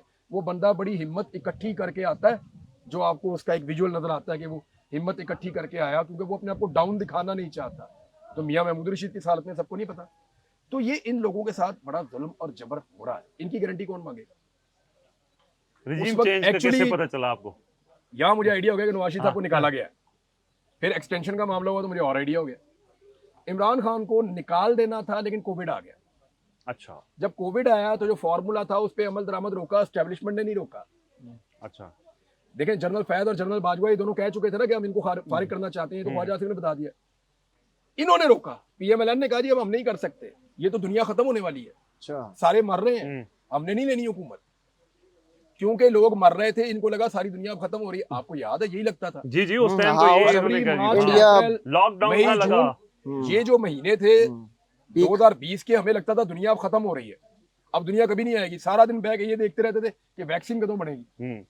उम्मत मुस्लिमा यहूदो हनूद के लिए दुआएं कर रहे थे कि या अल्लाह उन्हें अकल दे ताकि वो वैक्सीन जल्दी बनाए। वैक्सीन बना लो। तो वो वैक्सीन उन्होंने बनाई, हमने लगवाई। नहीं, लेकिन मियां साहब लैपटॉप के सामने मास्क पहन के बैठे थे, कोशिश तो उन्होंने नहीं की वो थी। एहतियात तो आपको बताया ना, मियां साहब का मास्क भी इतना इतना होता है, एक नए स्टाइल का मास्क पहनते हैं मियां साहब, और वो उन्हीं का स्टाइल है मियां साहब का, जचता भी है उन्हें वैसे। साइफर से मुतालिक कहा जाता है कि आप उन चंद सहाफ़ियों में थे जिनके बारे में खान साहब ने सबसे पहले साइफर डिस्कस किया, तो क्या आपने वो देखिए 10 मार्च को मैं गया था, मुझे बुलाया था पीएम ने, और लोगों को भी बुलाया होगा बाद में, लेकिन I think I was the first one जिन्हें बुलाया था। मैं वहाँ गया देखने के लिए, बात सुनने के लिए, तो उन्होंने कहा जी कि एक थ्रेट लेटर आया है। साइफर का मुझे पता नहीं था कि क्या होता है।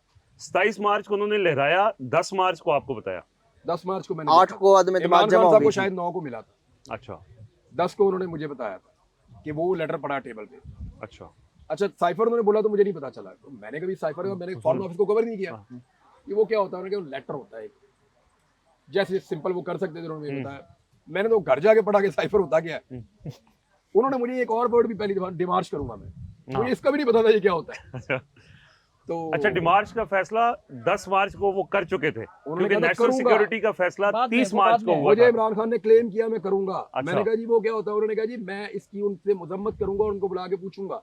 मैंने कहा ये आप नहीं कर पाएंगे। अच्छा उन्होंने कहा मैं ये करूंगा। मैंने कहा खान साहब आज तक तो कोई नहीं कर पाया, आप कैसे करेंगे। मैंने कहा आप ये नहीं कर पाएंगे, ये फैसला हो गया, अब आपकी छुट्टी है। अच्छा उन्होंने कहा मेरी छुट्टी है या नहीं है, मैं इस मामले को यूं नहीं छोड़ूंगा। मैंने कहा खान साहब आप अमेरिकन को इसके लिए जवाबदेह करेंगे, आप ये कहेंगे कि वो ये कर रहे हैं। मैंने कहा मैं कहूंगा, मैं ये करूंगा। मैंने कहा ये फिर पहला आदमी करेगा। उन्होंने कहा इमरान इससे पहले नहीं हुआ ना, मैं ये करूंगा। अच्छा मैंने कहा खान साहब अगर आप ये करेंगे और इसमें आपको मार पड़ेगी तो मैं आपके साथ खड़ा हूँ। मैंने 10 ये उन्हें मार्च कहा। को। हाँ, मैंने ये उनसे प्रॉमिस कर, मुझे क्या पता वो कह देंगे। मैंने कहा पहले भी किसी ने नहीं कहा, इमरान खान से पहले भी किसी ने नहीं किया। मैंने कहा ये भी नहीं करेंगे, हाँ बढ़ के तो सब मारते हैं। मैंने कहा ठीक है खान साहब मैं आपके साथ, आप अगर आपको ये इस मामले में अगर आपको नुकसान होगा ना तो मैं साथ खड़ा हूँ। अच्छा तो उन्होंने सचमुच में फिर वही कर दिया। मुझे लगता है ऐसी ही कोई कमिटमेंट उन्होंने अरशद शरीफ से भी ले ली थी। अच्छा तो खान साहब ने 3-4 चीजें उस दिन बताई थी। मैंने उस दिन 10 मार्च का मेरा वीलॉग निकालिएगा अच्छा 2022 का। उसमें मैंने कहा था कि इमरान खान के पास सबूत हैं कि उनकी हुकूमत को गैर मुल्की मुदाखलत से गिराया जा रहा है, और उनके पास तहरीरी सबूत हैं और वो नहीं छोड़ेंगे, और वो इसके ऊपर आगे तक जाएंगे। मैंने मुल्क का नाम नहीं लिया, लेकिन मैंने सही ये है। बात उस दिन खबर में दी थी 10 अच्छा। मार्च को। ये जो वीलॉग है मैंने एक वर्कशॉप से बैठ के किया था, मेरी गाड़ी खराब हो गई थी, अच्छा तो वहां से मैंने करके तो इसको चलाया था, मुझे याद है आज भी। फिर मैंने एक वीलॉग किया था जिसमें मैंने 10 चीजें बताई थी जो एस्टेब्लिशमेंट और इमरान खान के इख्तलाफात थे। ये मैंने अक्टूबर में किया था, गालिबन अक्टूबर 2021 में। 21 में। तो इसमें मेरे साथ लड़ाई हो गई थी। मुझे फोन आया था एस्टेब्लिशमेंट से, उन्होंने कहा जी ये आपने क्यों किया है, तो डिलीट करें। मैंने कहा जी मैं क्यों करूं, मेरी ये इन्फॉर्मेशन है, आप इसको डिनाई कर दें। तो मैंने उसको डिलीट नहीं किया था, इस पर बहुत लड़ाई हुई थी। मैंने इमरान खान को बताया था कि जी मैंने ये चीज़ कही है, मैंने आपसे तो नहीं ली है इन्फॉर्मेशन, लेकिन मेरे पास ये इन्फॉर्मेशन है कि आपके और उनके ये इख्तलाफात हुए। उन्होंने कहा बात ठीक है, लेकिन इमरान एक्चुअली वो डीजीएसआई तब अक्टूबर चलता में है। वो तकर्री का भी इमरान खान मामला ये लगता था, इमरान खान का ये मानना था कि इन इख्तलाफात के बावजूद हुकूमत और एस्टेब्लिशमेंट चलते हैं, और इख्तलाफात कोई ऐसी चीज़ नहीं होती कि ये पॉइंट ऑफ नो रिटर्न पे पहुंच जाए। लेकिन दूसरी तरफ मुझे ऐसे लगता था फैसला हो गया था। मैंने 2020 में 20 के आखिर में वसीम बदामी के प्रोग्राम में कहा था कि जब इमरान खान को निकालेंगे तो वो घर जाके बनी गाला में बैठ के हैप्पी बर्थडे टू यू नहीं कहेगा, वो आपको चिपक जाएगा। ये इतनी बड़ी मुसीबत है कि आपको लग पता जाएगा। और मैं आपको बता रहा हूँ जैसा क्राउड है इमरान खान का, ये चिपक है बहुत बड़ी, ये क्लास कोई और है, ये आपके लिए पोस्ट रिजीम ऑपरेशन जब ये 9 अप्रैल को इन्होंने निकाल दिया, और इनका यही था कि मैं जाके आखिरी रात वहां पे था, जी हाँ, प्राइम मिनिस्टर हाउस में था। वो 9 मई की रात। डायरी वाली के वो खाली 2 चीजें मैंने बताई थी, दो ऑब्जर्वेशन मैंने बताई थी, और वो उससे कोई भूचाल ही आ गया था। एक मैंने कहा था कि इमरान खान ने पूछा कि कोई रह तो नहीं गया जो मेरे खिलाफ ना हो। हालांकि छोटी सी ऑब्जर्वेशन थी, एक जुमला था, लेकिन उसके जुमले में इतनी तकलीफ थी ना, मैंने जब सुना ना मुझे बहुत बुरा लगा उसके लिए, इमरान खान के लिए। तो मैंने वो जुमला बता दिया लोगों को, किसी और के दिमाग में नहीं रहा। लेकिन बाद में सबने मुझे कहा कि यार ये हमारे दिमाग से निकल गया, तूने बिल्कुल ठीक आपने बात, अरशद भाई ने मुझे कहा अच्छा। यार आपने सही पिन पॉइंट किया। क्योंकि इसका जवाब अरशद शरीफ ने दिया था। अच्छा, मैं असल में उसी दिन मेरी नौकरी गई थी। 9 अप्रैल को। हाँ जी, मैं जब पहुंचा वहां पे तो इमरान खान साहब ने कहा आप तो इधर बैठ जाना, अपने साथ सोफा दिया। तो मेरे वालिद ने हमें नसीहत की हुई है कि बेटा जिस कुर्सी से उठना पड़े वहां नहीं बैठते। अच्छा, तो मैंने कहा जी खान साहब मेरी जगह वहां पे है। तो मैं वहां बैठने जा रहा था तो मुझे पहली दफा अरशद भाई ने यहाँ से पकड़ा। अच्छा, मैं इतना फ्री नहीं था उनसे, कंधे से पकड़ा, कहते यार आज आपकी जगह ये है, धक्का देके ना इंग्लिश में उन्होंने बोला, उन्होंने कहा इधर बैठ। अच्छा, तो उन्होंने मुझे धक्का धुक्का देके इधर बैठा दिया। तो मैं बैठ गया। मैं उनके साथ जोर जमाई तो नहीं कर सकता था, क्योंकि पता भी कोई नहीं है वो अरशद भाई जो है ना वो थे भी इस तरह के। तो उन्होंने मुझे बैठा दिया इधर इमरान खान के लेफ्ट साइड पे। खुद ये लोग सामने बैठ गए सारे, साबिर भाई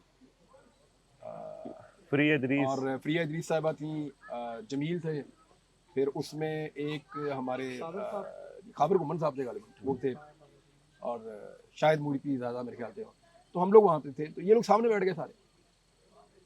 तो साबिर शाकिर साहब ने, क्योंकि इनके पास मोबाइल था, उस दिन हमें मोबाइल अलाउड थे। अच्छा, तो साबिर भाई ना बड़े तेज थे शुरू से सोशल मीडिया पे, ट्विटर पे ना। तो ये देख रहे थे, ये अब खान साहब को बता रहे हैं सर बाहर प्रिजन बैन आ गई है, अच्छा, सर हाई कोर्ट खुल गई है। अच्छा, अब ये खबरें खान साहब को दे रहे हैं साबिर शाकिर साहब, अच्छा, और मैं उधर साइड पे बैठा हुआ था, बड़ी ऑड जगह पे जहाँ सवाल भी नहीं कर सकता बंदा। अब वहां मैं सवाल करूंगा तो हाँ। खान साहब ऐसे मुड़ेंगे, सामने सारे जर्नलिस्ट बैठे हुए, सीनियर लोग हैं। मैं अब सुन रहा था, मैंने कहा ठीक है देखते हैं क्या हो रहा है। साबिर भाई जब बता रहे थे ना तो इमरान खान साहब ना, अच्छा मैंने इनको छेड़ा भी, मैंने कहा और किसी को अपनी नौकरी प्यारी नहीं है तो इधर आगे बैठ जाओ दूसरी तरफ। तो ये जगह मिलती है, मैंने कहा नौकरी गंवाने के बाद ना। तो नौकरी गंवाने का बहुत बड़ा मतलब होता था हमारे लिए, बड़ा अच्छा सैलरी पैकेज मिलता था, तो नौकरी चली जाए तो बंदे को दुख होता था। तो अब 2 साल से नौकरी नहीं है। तो इन्होंने ना, साबिर मैंने जब ये बातें की तो खान साहब ने ना अचानक पता नहीं उन्हें क्या, वो मेरी तरफ उन्होंने मुड़ के ऐसे देखा, उन्होंने कहा इमरान और देखो कोई रह तो नहीं गया जो इस वक्त मेरे खिलाफ ना हो, ऐसे उन्होंने बोला ना। अच्छा, तो मैं कुछ बोल नहीं पाया ना, तो मैंने ऐसे इशारा किया सामने। तो अरशद भाई ने इसके ऊपर 2-3 मिनट बाद अच्छा, कि ये इदारा, ये एक एक इदारे का नाम लेके एक एक कार्रवाई बता के उन्होंने कहा खान साहब अब कोई नहीं रह गया। अच्छा, फिर इसके बाद मेरे ख्याल में साबिर भाई बोले, फिर 2-3 जर्नलिस्ट ने थोड़ी थोड़ी बात की, फिर सवाल जवाब शुरू हो गए। तो मुझे ना इमरान खान का ये लहजा बड़ा तकलीफ दे लगा। मैंने कभी ये तो नहीं कहा कि उसने मेरे से पूछा था, लेकिन उन्होंने ये बात पूछी थी कि देखो कोई रह तो नहीं गया इस मुल्क में जो मेरे खिलाफ। खिलाफ में। आज मैंने आप लोगों को फर्स्ट टाइम ये बताया क्योंकि वो अच्छा नहीं लगता था उस वक्त, मुझे ऐसा लगा। तो एक ये, और दूसरा जब खान साहब वहाँ से निकल रहे थे ना, तो मैंने फटाफट ना मोबाइल पकड़ा, मैंने कहा वज़ीर आज़म जा रहे हैं, देखो इधर सामान निकलेगा यहाँ से ना। हाँ, अच्छा, मैंने कहा ये इधर से जर्नलिस्ट है ना, हाँ, हाँ, मैं कहा ट्रक भरेगा, सामान भरेंगे, उठा के फुटेज बनेगी कि जा रहे थे। बनाऊंगा इमरान खान का हाँ, सामान जाते हाँ, हुए। हाँ, मैंने देखा खान साहब ने ना वो डायरी पकड़ी हुई है, तो मैं तो उससे पूछ रहा हूँ, वही सामान खान साहब का सामान, मैं बंदे से पूछ रहा हूँ। तो तब तक ये रिजाइन सिजाइन हो चुका था और तरीके से आ गया, हाँ, शहबाज गिल भी आगे पीछे। अच्छा, मैंने गिल साहब को कहा, मैंने कहा सामान वो बंदा भी खड़ा, उन्होंने कहा जी इसकी यहाँ चप्पल भी नहीं है, अच्छा, इस आदमी की इस वज़ीर आज़म हाउस में चप्पल भी नहीं है, ये डायरी जो लेकर जा रहा है ना बस यही है इसके पास, ये लेके आता है, लेकर चले जाता है। डायरी जो है ना उसका अगर आप पहला सफा देखे ना, खान साहब ने डायरी के ऊपर ऐसे लगवा के ना तो खादमे मदीना लिखा हुआ था, अच्छा, और उसके ऊपर एक सफा रखा हुआ था ताकि कोई वो पढ़े ना। अच्छा, डायरी के ऊपर उन्होंने खादमे मदीना लिखा हुआ था, लेकिन उसके ऊपर एक पेज रखा होता था और उसको यूं पकड़ा होता था ताकि कोई पढ़े ही ना कि इसके ऊपर मैंने क्या लिखा हुआ। तो वो फिर मुझे एक दिन मौका मिला तो मुझे किसी ने दिखाया, उन्होंने कहा ये देखो।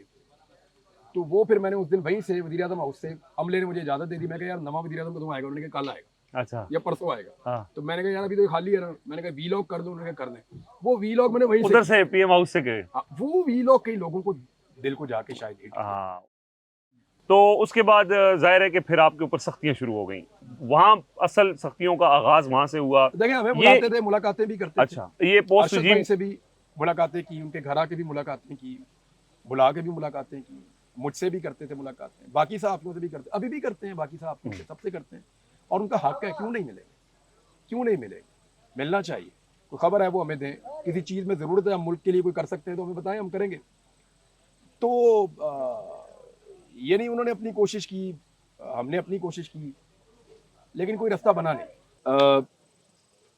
ड्यूरिंग अरेस्ट यानी मुझे ये कहा भी गया कई दफ़ा कि नवाज शरीफ की सपोर्ट, अब ये बिल्कुल काबिल कबूल नहीं था।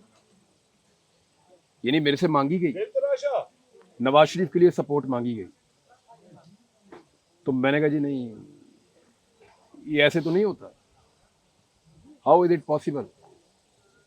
यानी हमने जो आज तक किया वो अपनी मर्जी से किया ना, आइंदा भी अपनी मर्जी से करेंगे। और फ्रीडम ऑफ स्पीच होनी चाहिए इस मुल्क में, रूल ऑफ लॉ होना चाहिए। हाँ, हो सकता है कि मेरा पॉइंट ऑफ व्यू एक पॉलिटिकल पार्टी को पसंद ना हो। ये इधर पीएमएलएन वाले चुमियाँ लेते थे, ये बस पार्टी वाले एक दौर में खुश रहते थे। ये जो हमारे इदारे हैं ये भी एक दौर में बड़े खुश होते थे, आज पीटीआई वाले बड़े खुश हैं। तो हमारा तो ऐसे ही चलता है कि कभी एक खुश है, कभी दूसरा खुश है, कभी तीसरा खुश है। तो आइंदा भी ये शायद ऐसे ही चलेगा। लेकिन ये मामला इतना लंबा लटक जाएगा ये मुझे आइडिया नहीं था। मैंने ऐसा सोचा था कि शायद रियासत वाकई माँ जैसी होती है, उसको इस बात का एहसास होगा कि उसके बच्चे दुखी हैं, तकलीफ में हैं, और वो बच्चे ये कीमत नहीं चुका सकते जो उनके ज़िम्मे हम डाल रहे हैं। लेकिन रियासत ने अपने बच्चों के साथ क्या सलूक किया ये आप देख लें। और सबसे बड़ा जुल्म जो किया वो 8 फरवरी 2024 को किया। यानी ये तो अपने बच्चे खा जाने वाली बात है कि उन्होंने इतनी रिस्पॉन्सिबिलिटी के साथ निकल के आके वोट डाला और उन्होंने सोचा कि शायद ये हमारा राइट है जो हमसे नहीं छीना जाएगा, और वो उनसे उनका फाइनल राइट भी छीन लिया। अब इसके बाद पीछे क्या रह जाता है? जब आप बिल्कुल गायब थे, कौम में इज़्तिराब था, ये शायद आप पहले जर्नलिस्ट हैं पाकिस्तान की तारीख में जिसको इतनी मोहब्बत मिली है। यानी जहाँ जाएं तो एक ही सवाल होता था कि इमरान रियाज कहाँ है, इमरान रियाज कहाँ है। हर घर में आप हाउस होल्ड नेम, अल्लाह ने आपको बड़ी इज्जत दी है। लेकिन उस जो 9 मई से लेके 25 सितंबर तक आपका जो बिल्कुल आप मंजर आम से गायब थे, उसमें बहुत से आपके साथ वाक़यात हुए हैं जिसके बारे में लोगों को नहीं पता है। एक तो ये बताएं कि ये जब आप अरेस्ट हुए या अगवा हुए, उसके बाद कहाँ आपको ले जाया गया, कितना अरसा आपको कहाँ पे रखा गया, दूसरी जगह पे कितना अरसा रखा गया, ये थोड़ा सा इसकी तफसीलात हम चाहते हैं कि आप सारा कुछ तो मैं आज नहीं बताऊंगा आपको, लेकिन जो बता सकता हूँ आपको मैं बताऊंगा। मैंने इसमें उर्दू में और अंग्रेजी में दोनों ज़बानों में रिकॉर्डिंग करवा के पाकिस्तान से बाहर 2-3 जगह पे महफूज रखी है। अगर दोबारा मुझे कभी गौर गायब किया गया तो वो सारा कुछ आप सुन लेंगे जो कुछ मेरे साथ हुआ और जिस जिसने किया। यानी मैं जर्नलिस्ट हूँ, मैं लोगों का पता करता हूँ कि इसके साथ किसने ज्यादती की है, तो अपना नहीं करूँगा। तो मुझे एग्जैक्टली हर जगह का पता है कि मैं कहाँ कहाँ गया था, मुझे कहाँ कहाँ रखा गया था और किन किन लोगों ने रखा था और मेरे पे टॉर्चर किसने किया, क्या किसने किया, सारा कुछ मुझे पता है। ये जो था ना, जब जेल से मुझे उठाया गया तो उस दिन से लेकर जिस दिन मैं अपने घर पहुंचा उस दिन तक मुझे दुनिया की कोई खबर नहीं थी, कोई इंडिपेंडेंट सोर्स ऑफ इंफॉर्मेशन मेरे साथ नहीं जुड़ा। मैंने अखबार की एक खबर क्या, एक छोटा सा टुकड़ा तक नहीं देखा। पढ़ना तो बहुत दूर की बात है, सुनना तो बहुत दूर की बात है। मुझे वही इंफॉर्मेशन मिल सकती थी जो मुझे कोई उनमें से बताता जिनके पास मैं था। अब मैं उनके ऊपर यकीन भी नहीं कर सकता था ये सच है झूठ है। उन्होंने मुझे ये भी बताया कि तू मर गया है, तेरा नमाज जनाजा पढ़ दिया गया और तू अब इस दुनिया में नहीं है। तेरे घर वालों ने तेरी नमाज जनाजा पढ़ दी है और पाकिस्तानी ये समझ रहे हैं कि तू मर चुका है, अब तेरा नाम लेने वाला और तुझे याद करने वाला भी कोई नहीं बचा। तो मुझे तो ये भी बताया था कहीं ऐसा, और मुझे इस पे बिलीव करना था। मुझे ये भी बताया गया कि मेरे घर के अंदर, अल्लाह ताला रहम करे, उस दिन मैं बहुत परेशान हो गया था, बल्कि मैंने टकरे मार मार के अपना सर फाड़ दिया था। जब मुझे ये बताया गया, एक आदमी ने मुझे इशारतन बात बताई कि आपके घर में एक नुकसान हो गया बहुत बड़ा, मैं वो बोलना नहीं चाहता अपने मुंह से।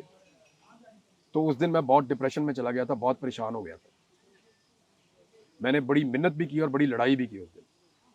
मैंने अपने आप को जख्मी कर दिया था ठीक ठाक उस चक्कर में उस दिन।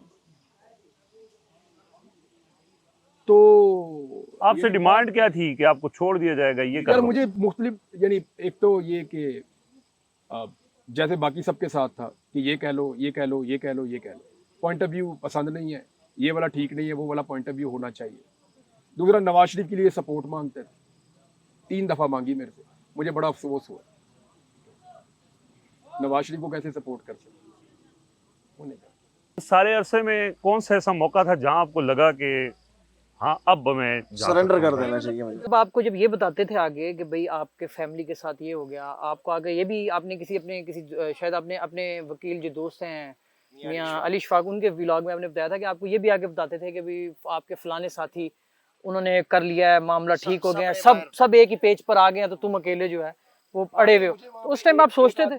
खाना डालने आता था, उसने मुझे ये कहा था उसने मुझे ये कहा था, और डालने आता था का मतलब है डालने ही आता था, खाना देने नहीं आता था। तो वो जो आदमी खाना डालने आता था वो जगह कैसी थी जहाँ पे आपको रखा गया? बहुत ही गंदी थी यार, तो पूछे ही ना आप। यानी अकेले आदमी की कोई जिंदगी होती है, आपको पिंजरे में बंद कर दे कोई अकेले को, और आप वहाँ बैठे रहे सारा दिन, बल्कि कई दिन बात ही ना करे किसी से, तो आदमी ज़हनी तौर पे पागल हो जाता है। सूरज की रोशनी वगैरह, वो आवाज़ आती थी ज़ोर की, अब असर की, ऐसे। तो उसमें जो है वो, यानी कुछ ऐसी जगहों पे मैं रहा जहाँ तो बिल्कुल सूरज की रोशनी सोच ही नहीं सकते आप, बिल्कुल नीचे तय खाने में, छोटे से पिंजरे में, क्या चीज हिम्मत देती अंदर ही थी? वॉशरूम। अल्लाह रब्बुल इज्जत, देखें अल्लाह ही याद आता है आपको सबसे पहले, और वही याद आना चाहिए आपको उसूलन भी। तो मेरा रब भी सब्र देता है। मैं तो भाई 2 घंटे नहीं रह सकता बंद, मैं सच आपको बात बता रहा हूँ। जिस तरह मैं आज़ाद तबीयत आदमी हूँ, मुझे कोई 2 घंटे बंद करे ना तो मैं पागल हो जाता हूँ।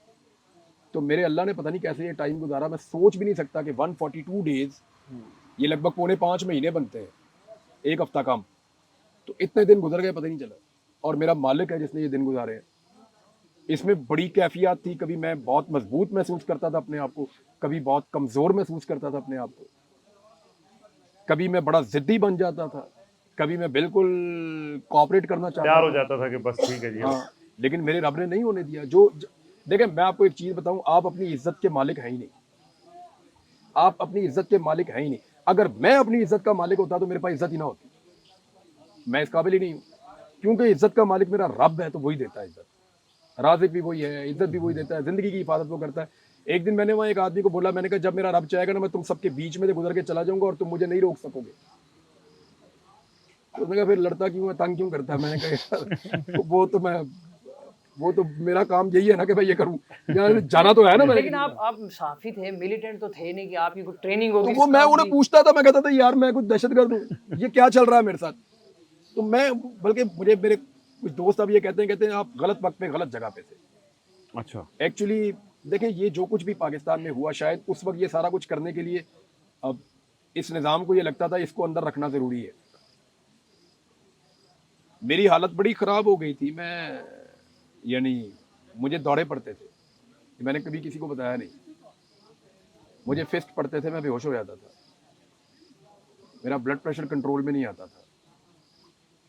एक दिन जब मैं बेहोश हो गया तो एक, मुझे वो याद है, बंदा सांवला सा था और उसके मास्क था उसके साथ चेहरे पे, नकाब था उसके चेहरे पे। उसने मुझे कहा कि आप जल्दी छूट जाएंगे।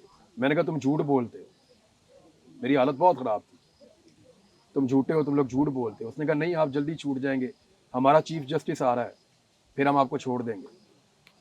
अच्छा, ये नए चीफ जस्टिस आने से पहले की बात, जो अब इस टाइम मौजूदा, उनसे पहले उसने मुझे तारीख दी थी, उसने कहा था जी 17 तारीख को हमारा चीफ जस्टिस आ रहा है, और तुम छूट जाओगे? फिर क्यों? तुम वो छूट चीफ जाओगे। जस्टिस आपको पसंद काजी करते फायद थे? ईसा साहब, वो आपको पसंद करते हैं? नहीं, उन्होंने कहा हमारा चीफ जस्टिस आ रहा है। वो प्रॉब्लम ये था कि वो बंदयाल साहब के होते हुए मुझे छोड़ना नहीं चाहते थे। उन्हें डर था कि शायद बंदयाल साहब मुझे सुप्रीम कोर्ट में बुलाकर पूछ लेंगे, और उन्हें तो ये तो लगता था कि काजी शायद साहब ने आपको काजी परेशान साहब तो किया कह है, रहे ये हैं तो कि आपको उनका मशहूर होना काजी चाहिए। साहब को तो काजी मैं साहब- कहता हूँ 200 साल उन्हें रहना चाहिए चीफ जस्टिस, जितना उन्होंने मेरे पे एहसान किया। लेकिन बात यह कि काजी साहब ने वाकई साबित किया, उन्होंने मुझे बुलाकर नहीं पूछा कि आप इस मुल्क में सबसे ज्यादा देर तक गायब रहने वाले जर्नलिस्ट हैं, और आप आपकी वापस ख्वाहिश आए। थी कि वो मुझे बुलाए, आपने मैंने कई दफा कहा कि मुझे बुलाकर पूछे, मैं उन्हें बताऊं आपका शुक्रिया। कि क्या हुआ, और उनका शुक्रिया भी अदा करूं। लेकिन वो तो ये कहते हैं कि आपने बाहर आकर बताया ही नहीं कि मैं लापता हो गया बुला था। के पूछ ले, मैं बता देता हूँ। मैंने तो काजी साहब को कहा कि बुला के पूछे, मैं बता देता हूँ। किसको बताऊं मैं, किसको बताऊं? सेशन कोर्ट में जाके बताऊं, उनकी इतनी जरूरत है? किसको बताऊं? पुलिस के एसएचओ को जाके बताऊं कि तेरे आईजी ने बिल के मुझे गायब करवाया था, वो कार्रवाई करेगा? किसको बताऊं? कहां पे जाके रिपोर्ट लिखवाऊं? मुझे आप बताएं कि जो लोग मुझे उठाकर ले गए थे, उनके मुकाबले में कौन से थाने में जाऊं मैं? कोई दर्ज करेगा मुकदमा? वो गोलियां खा के वजीर आजम बैठा हुआ था, मेरा मुकदमा कर दो, मेरा मुकदमा कर दो, नहीं हो रहा था। मजाक है? काजी फायद ईसा चीफ जस्टिस थे तो मुझे बुला लेते, मुझे पूछते क्या हुआ था, मैं बताता, पहले शुक्रिया अदा करता कि जी आपका चीफ जस्टिस बनने का बहुत शुक्रिया, आप बने हैं तो उन्होंने मुझे छोड़ा। उन्होंने कहा था हमारा चीफ आएगा, हम तुझे छोड़ देंगे, तो छोड़ दिया उन्होंने, आप आ गए। अच्छा, छोड़ दिया आपको, तो छोड़ने के बाद सबका यही था कि यार अब ये किसी ना किसी सेटलमेंट के जरिए आएगा, ज़ाहिर है वापस ही आ गया है, तो अब आके ये खामोश हो जाएगा, बोलेगा नहीं, और ज़ाहिर है कुछ डिमांड्स होंगी। एक तो डिमांड अंदर थी ना, वो नहीं पूरी हुई, तो उसके बाद ये डिमांड भी होंगी कि आप बाहर जाएंगे तो आप उसके बाद नहीं बोलेंगे। लेकिन आपने तो फिर दोबारा कुछ अर्सा रेस्ट किया, दोबारा रिफ्रेश हुए और फिर से आप घोड़े शुरू हो शोड़े गए। चलाए आप मैंने। घोड़े शोड़े और आपने चलाए और फिर आप शुरू हो गए। बाज क्यों नहीं आते आप? नहीं, मैं कुछ गलत काम तो नहीं कर रहा। देखिए, गैर आईनी और गैर कानूनी है तो आज भी मेरे ऊपर तंग करते हैं ना आप मेरे ऊपर उनको। मुकदमा दर्ज हो सकता है। देखिए, आप लोग भी यही काम करते हैं, मैं भी यही काम करता हूँ। हम लोग कोई मुख्तलिफ काम तो नहीं करते भाईजान। आप भी यही काम करते हैं, मैं भी यही करता हूँ, हामिद बीर भी यही करते हैं, मुतीउल्लाह जान भी यही काम करते हैं, सिद्दीक जान यही काम करते हैं, लेकिन वो बहुत ज्यादा करते हैं। तो अभी हम भी कर सारे रहे लोग एक ही काम करते हैं, तो मेरे पे इतनी मेहरबानी क्यों की गई? सवाल ये है। यानी मैं ये पूछता था तो मुझे वो एक दफा उसने कहा इम्पैक्ट। अच्छा, मुझे एक ऑफिसर ने कहा, मैं तो उसको देख नहीं पाया, मेरी आंखें बंद थी, इम्पैक्ट, और हम आपको मोल्ड करेंगे। मैंने कहा ठीक। वो टाइम गुजर गया यार। देखे, मैंने आके बड़ा सोचा, मैं अपने आप को सीरियसली आपको बताऊं, मैं अपने आप को बदलना चाहता था। मैंने अपने आप को कन्विंस किया था कि मैं वापस आके ये काम ही नहीं करूंगा। अच्छा, इतनी तकलीफ दी मैंने अपनी फैमिली को, अपने बच्चों को। मेरी एक बेटी है, वो बड़ी परेशान हो गई थी, मेरी वाइफ, मेरे बच्चे, माँ बाप का तो मुझे सबसे ज़्यादा दुख है ना, सबसे ज़्यादा तकलीफ है। माँ बाप को जिस उम्र में खुशियाँ देनी चाहिए मैंने उन्हें तकलीफ दी, जिस उम्र में उनका ख्याल रखना चाहिए वो मुझे ढूंढते फिर रहे थे। तो मुझे माँ बाप की सबसे ज़्यादा तकलीफ है। तो मैंने बड़ा सोचा था कि मैं ये काम छोड़ के कोई और काम कर दूँ। नहीं, नहीं हुआ। आपने घोड़े भी आपने वापस आके सबसे ज्यादा जो आपका सामने है, आप घोड़ों के साथ घोड़सवारी। ज्यादा घोड़सवारी और घोड़ों के साथ मसरूफ हो गए, तो वो और कोई काम ही नहीं थी भाईजान। मैं आया तो मौसम सरमा शुरू हो रहा था नया नया, और करने के लिए कुछ था नहीं। मैं जब रहता था लाहौर में तो लोग बहुत ज़्यादा आते थे। मैं अपने आप को ठीक करने की कोशिश करता था, थेरेपी अपनी करता था, बोलने की कोशिश करता था, तो कोई ना कोई आके मुझे वो वाकयात याद दिलाता था, तो मुझे दोबारा मैं वापस रिकवरी से पीछे चला जाता था। फिर मैंने घर वालों से प्लान किया कि मैं यहाँ से जा रहा हूँ। फिर हमारे पास चकवाल में ज़मीन है, मैं वहाँ चला गया। वहाँ पे मेरे पास एक घोड़ा था, फिर मैंने एक और लिया, फिर मैंने एक और लिया। क्योंकि मुझे जर्मनी से एक डॉक्टर थे, उन्होंने कहा do you have horse's around you? मैंने कहा जी हाँ है एक दो। उन्होंने कहा spend your maximum time with the horse's. अच्छा, मैंने कहा जी वजह? उन्होंने कहा ये थेरेपी करते हैं। अच्छा, गोरा था डॉक्टर जर्मनी से, किसी ने वहाँ से पाकिस्तानी ने उससे मेरा रब्ता करवाया था, अच्छा, अच्छा, फीस उसी ने पे की उसको। अच्छा, तो उसने मेरी बातचीत सुनी, उसने कहा जी आपको ये इशूज आ रहे हैं, ये इशूज आ रहे हैं। मैंने कहा कहते जी ये घोड़े जो है इनके साथ आप टाइम स्पेंड करें, इससे आपको मदद मिलेगी रिकवरी में। मेरा मानना है कुरान पाक पढ़ने से बहुत मदद मिलती है, लेकिन घोड़ों के साथ मैं घोड़ों को नहलाना, उनको मालिश करना, उनके ऊपर राइडिंग करना, यही काम करता रहता था। तो शायद उन्होंने मुझे थोड़ा सा साइकोलॉजिकली उन्होंने मुझे, उनके साथ एक अटैचमेंट थी इमोशनल, शायद उसकी वजह से भी। फिर बच्चे मेरे पास आ जाते थे, वहाँ पे रहते थे 2-2 3-3 दिन, तो बच्चों के साथ भी आपका टाइम अच्छा गुजरता।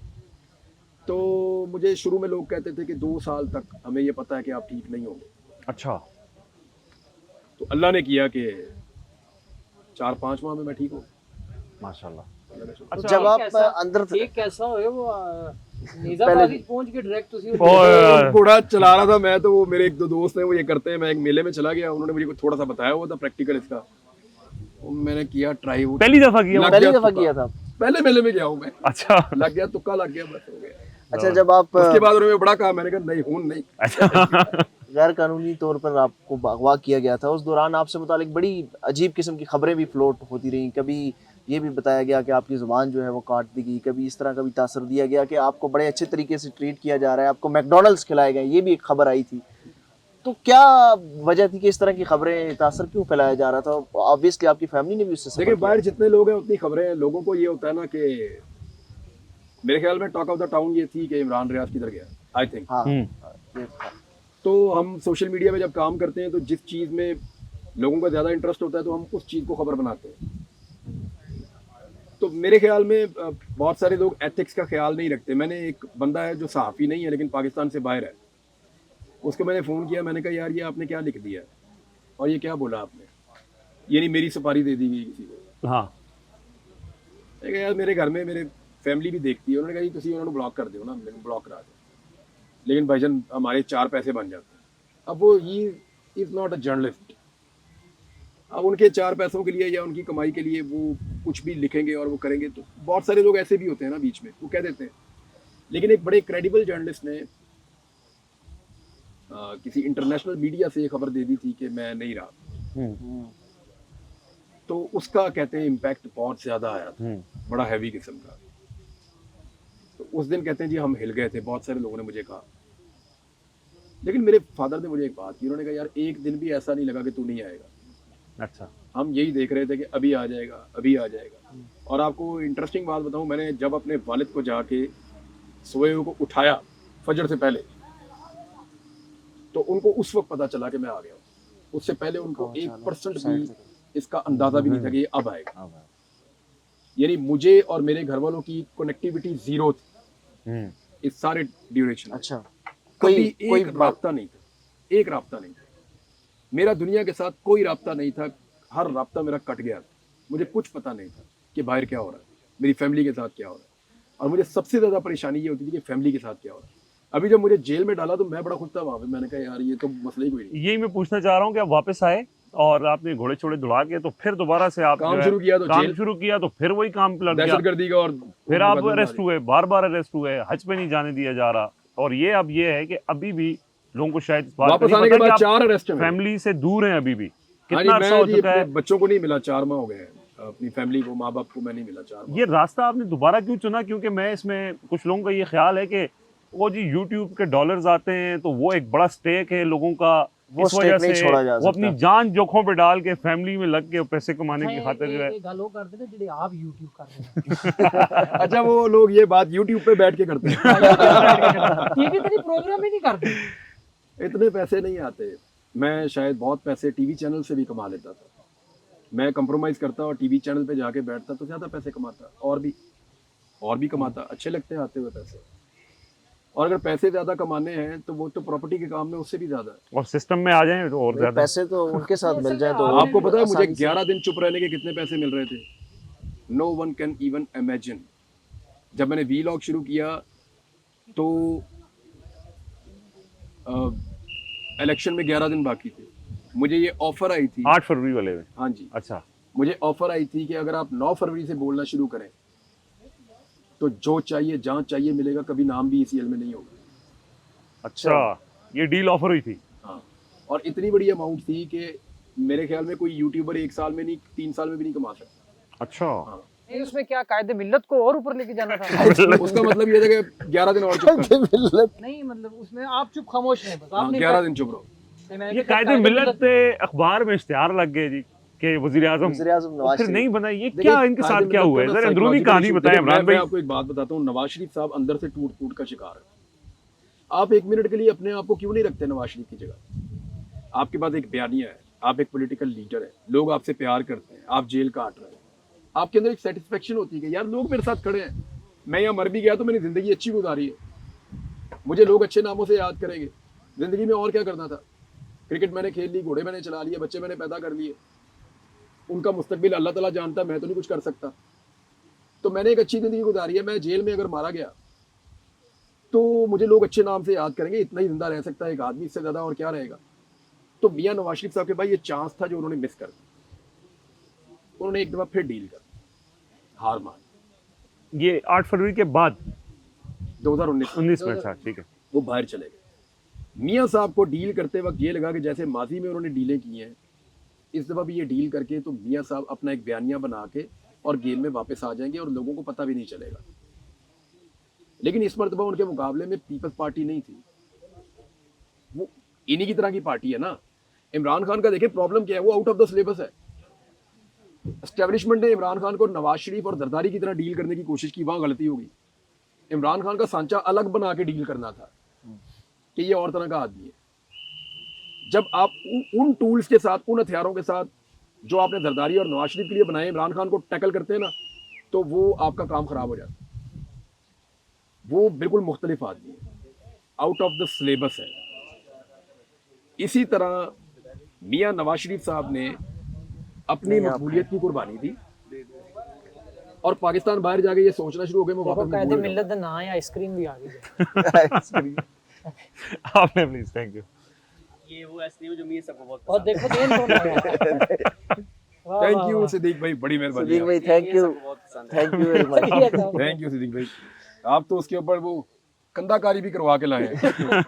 अच्छा, ये जो था मियां साहब के घर के बाहर जो हुआ ना वहां पे दमा चौकड़ी बरतानिया लंदन में, में। अच्छा, उसने मियां साहब को बड़ी तकलीफ दी है। ऐसा उन्हें कभी फेस नहीं करना पड़ा। यानी घर की खिड़की वो नहीं खोल सकते थे, लोगों ने इनका जीना हराम कर दिया। दूसरा, पाकिस्तान के अंदर इनकी मकबूलियत लगातार डाउन गई, उन्होंने संभालने की बहुत कोशिश की। मियां साहब एक खास किस्म की डिप्रेशन में है कि ना मेरे से लोग प्यार करते हैं और ना मैं अपने बयानिए पे कायम हूँ। ऐसा बंदा अंदर से टूट जाता है, कंप्रोमाइज हो गया। अच्छा इमरान भाई, 14 अगस्त भी आ रही है। आप जब बाहर निकले थे तो आपने पाकिस्तान जिंदाबाद का नारा लगाया था। शहीद अरशद शरीफ जो है वो हमेशा, मुझे याद है कि अपने छोटा परचम जो है वो बैज यहाँ पर लगाया करते थे। पिछली 14 अगस्त पर आप मैं कैद अंदर में थे। था। आप क्या अंदर थे। मैंने एक ट्वीट किया, शायद इसलिए आप पूछ रहे हैं। मुझे ना, मैं दिन गिनता था, अंदाजा करता था कि दिन कितने आगे बढ़ गए हैं। आज मुझे 70 दिन हो गए, 75 दिन हो गए, 100 दिन हो गए, मैं गिनता था दिन। उस हिसाब से मैं तारीखों का हिसाब भी रखता था। फिर मुझे ऐसे आता है जनवरी, फरवरी, मार्च, अप्रैल, मई, जून, जुलाई, अगस्त। ये जो ऊपर वाले होते हैं ना, ये 31 वाले होते 31 हैं। है। ये तीस। जो नीचे वाले होते हैं मैं ऐसे गिनता था। ये मुझे किसी ने सिखाया था। तो मैं दिनों के हिसाब से मुझे लगता था कि 14 अगस्त बिल्कुल आ गई है। ये जो कैद होती है ना, ये बड़ी खौफनाक चीज होती है। ये कंघी क्या होती है ना, 4 महीने बाद जब मेरे हाथ में कंघी आई थी, मुझे पता चलता है इसकी क्या कीमत है। और मैं इतना खुश हुआ था कि कंघी आ गई है मेरे पास। ये छोटी चीज इतनी खुशी देती है कि आप सोच नहीं सकते। जब आप अकेले पड़े हो ना महीनों तक, तो आपको पता चलता वो चूंटी के साथ जो आप खेलते थे। है। हाँ, मैं यानी वो कीड़ा अंदर आया था ना, मैं सारा दिन उसके साथ गुजारने की कोशिश करता था कि यार ये अंदर आ गया ना तो ये बाहर ना जाए, आज मैं अकेला नहीं हूँ, ये मेरे साथ है। तो मैं उसके साथ टाइम गुजार देता था। तो कंघी एक ऐसी चीज है कि मुझे उसका पता चला। शीशा मैंने जब 4 माह बाद देखा, 4 साढ़े 4 माह बाद, तो मुझे लगा कि ये इतनी बड़ी नेमत। सहूलत है, नेमत है अल्लाह की। तो मैंने अंदाजा किया, मैंने कहा यार जश्न आज़ादी आने वाला है। उस बंदे को मैंने कहा, वो मुझे दिन नहीं बताते थे, कहते हाँ आएगा। अच्छा, मैंने कहा जी 1-2 दिन है मेरे हिसाब में, आज 13 है या 12 है अगस्त। आप मुझे ना एक छोटी सी झंडी ला दें, इतना सा झंडा ला दें, कपड़े का ला दें, कोई भी ला दें, वो लोहे वाला ला दें, कोई भी छोटा सा एक मुझे झंडा ला दें। मैंने कहा जी मैं आपको वापस कर दूंगा 14 अगस्त की रात, मुझे वो ला दें। क्योंकि मुझे वहां अगर वो मुझे वो देते ना, मुझे बड़ी सपोर्ट मिलती, बड़ी ताकत मिलती। मैं उसके साथ बड़े जोश के साथ अपना टाइम गुजार देता। मैं मिली नगमे गाता वहां पे उस कैद के अंदर। मैं नात पढ़ता था कभी कभी ऊंची आवाज में। मुझे आके वो मना करते थे कि आहिस्ता पढ़ो। अच्छा, मैं नात पढ़ता था कभी कभी, और मुझे जो नातें बचपन में भूल गई थी वो भी वहाँ याद हो गई। मैंने 42 सूरतें कुरान पाक की याद की जुबानी। अच्छा, वो मैंने सोचा 14 अगस्त आ रही है, पता नहीं कल है या परसों है, तो ये मुझे चला गया बंदा। और मैंने उसकी आंखों में देखा कि उसको खुशी थी कि मैंने उससे झंडा मांगा। चला गया, उसने कहा जी। 24 घंटे गुजर गए, मैं वेट ही करता रहा उसका। झंडा नहीं आया, वो जब बंदा आया ना तो उसकी आंखों में आंसू थे। उसने कहा जी नॉट इजाजत नहीं मिली। इजाजत नहीं मिली, आपको नहीं दिया जा सकता झंडा। वो मुझे बड़ी तकलीफ हुई, मुझे बहुत तकलीफ हुई। यानी उस वक्त वो मुझे इतनी सपोर्ट देता कि मेरे कई दिन गुजर जाते मुझे झंडा अगर वो देता। यानी मेरे लिए वो इतनी बड़ी चीज था उस वक्त। वो लम्हात ऐसे थे ना, वक्त ऐसा था, वो बस नहीं दिया उन्होंने। झंडा अरशद शरीफ का, जैसे जुबैर ने जिक्र किया कि इमरान भाई, अल्लाह ने आपको भी बड़ी इज़्ज़त दी और अरशद शरीफ शहीद को भी अल्लाह ने बड़ी इज़्ज़त दी इस कौम के लिए। और आपका उनके साथ ताल्लुक़, और क्योंकि हर कोई ये जानना चाहता है और हर कोई इसमें दुखी भी है। एक तो ये बताएं कि अरशद साहब बिल्कुल आखिरी दिनों में बड़ा एक आपका उनके साथ ताल्लुक़ भी था। अरशद साहब को क्यों मुल्क छोड़ के जाना पड़ा? यार उनके इधर दोस्त ही नहीं थे, अच्छा, और जो थे उनको उनका पता था। सच तो ये है, उनके दोस्त कम थे, बड़ी सेलेक्टिव सी उनकी दोस्तियां थी। लेकिन मेरे अंदाजे में देखे, मैं किसी को बुरा नहीं कहता हूँ, उनके दोस्त बहुत अच्छे लोग हैं। लेकिन शायद अरशद भाई को लगता था कि ये मेरा बोझ नहीं उठाएंगे, या उन्हें लगता था कि मैं इन पे बोझ ना डालूं। बहुत खुददार आदमी था। दूसरा, वो किसी पे बोझ डालते ही नहीं था, किसी को कुछ कहते ही नहीं थे अरशद भाई, कभी नहीं कहते थे। मेरा ताल्लुक सिर्फ 8 महीने का है, उससे पहले तो एक झगड़े जैसी कैफियत रही थी, वो सदीक जान की लड़ाई की वजह से वो मेरी भी हो गई।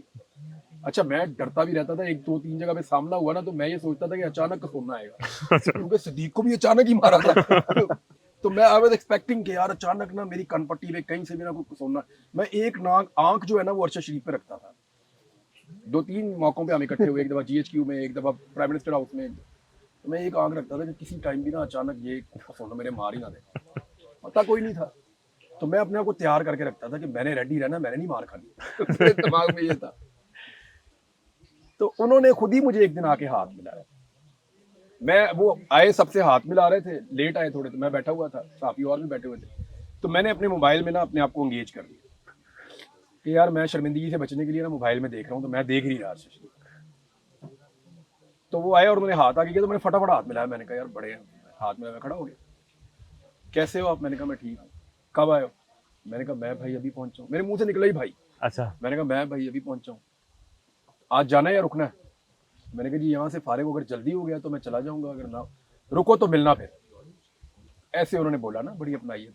और फिर मुझे कॉन्फिडेंस आया, मैं वो कुछ नहीं कहता। फिर मेरी उनके साथ दोस्ती होना शुरू हो गई। फिर हालात ऐसे थे, हम एक दूसरे को सपोर्ट करना शुरू हो गए। एक जैसे हालात का शिकार थे, तो इसलिए एक दूसरे को दुख को भी हम ज्यादा समझते थे। पर्चे भी इकट्ठे हुए हमारे ऊपर, कार्रवाइयां भी इकट्ठी हुई। पाकिस्तान से अरशद भाई इसलिए चले गए, मेरे ख्याल में वो सारी चीजों को फेस करना चाहते थे, वो गिरफ्तार नहीं होना चाहते। गिरफ्तार वो होना नहीं चाहते थे, उन्हें वो पसंद नहीं था।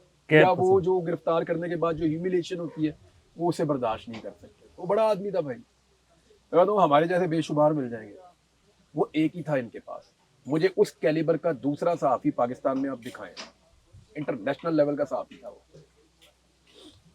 वो डॉक्यूमेंट को ऐसे सामने रखते थे ना अरशद भाई। तो मैंने अपनी आंखों से एक दफा देखा, पार्लियामेंट में हम लोग गए थे और हमारा एक केस आया हुआ था उसमें कायमा कमेटी में। तो मैंने देखा कि वो आदमी डॉक्यूमेंट पढ़ता नहीं, स्कैन करता है। यानी स्कैनर के अंदर से आप उतारते हैं ना, तो वो ऐसे ऐसे ऐसे, वो मुझे भी टाइटल समझ नहीं आता था, वो पेज चेंज कर देते थे, इतनी उनकी रफ्तार थी पढ़ने की। तो वो जीनियस थे यार माशाल्लाह। और फाइलें पढ़ने का, डॉक्यूमेंट्स पढ़ने का, डॉक्यूमेंट्स के लिए इवन पैसे खर्च करने का, वो किसी भी लेवल तक जाते थे अपनी खबर के लिए। आपके पास दूसरा वैसा नहीं है। छोटी मोटी लड़ाई थी यार, ये खत्म ही हो जानी थी। इमरान भाई आप अभी नहीं हुई ना, साल बाद हो जाएगी, चलो 5 साल बाद हो जाएगी। आप 5 साल बाद ना मुझे दूसरा अरशद शरीफ दिखाइए। इमरान भाई आपको लगता है कि अरशद साहब को नहीं जाना चाहिए था? कहीं फील होता ना जाते?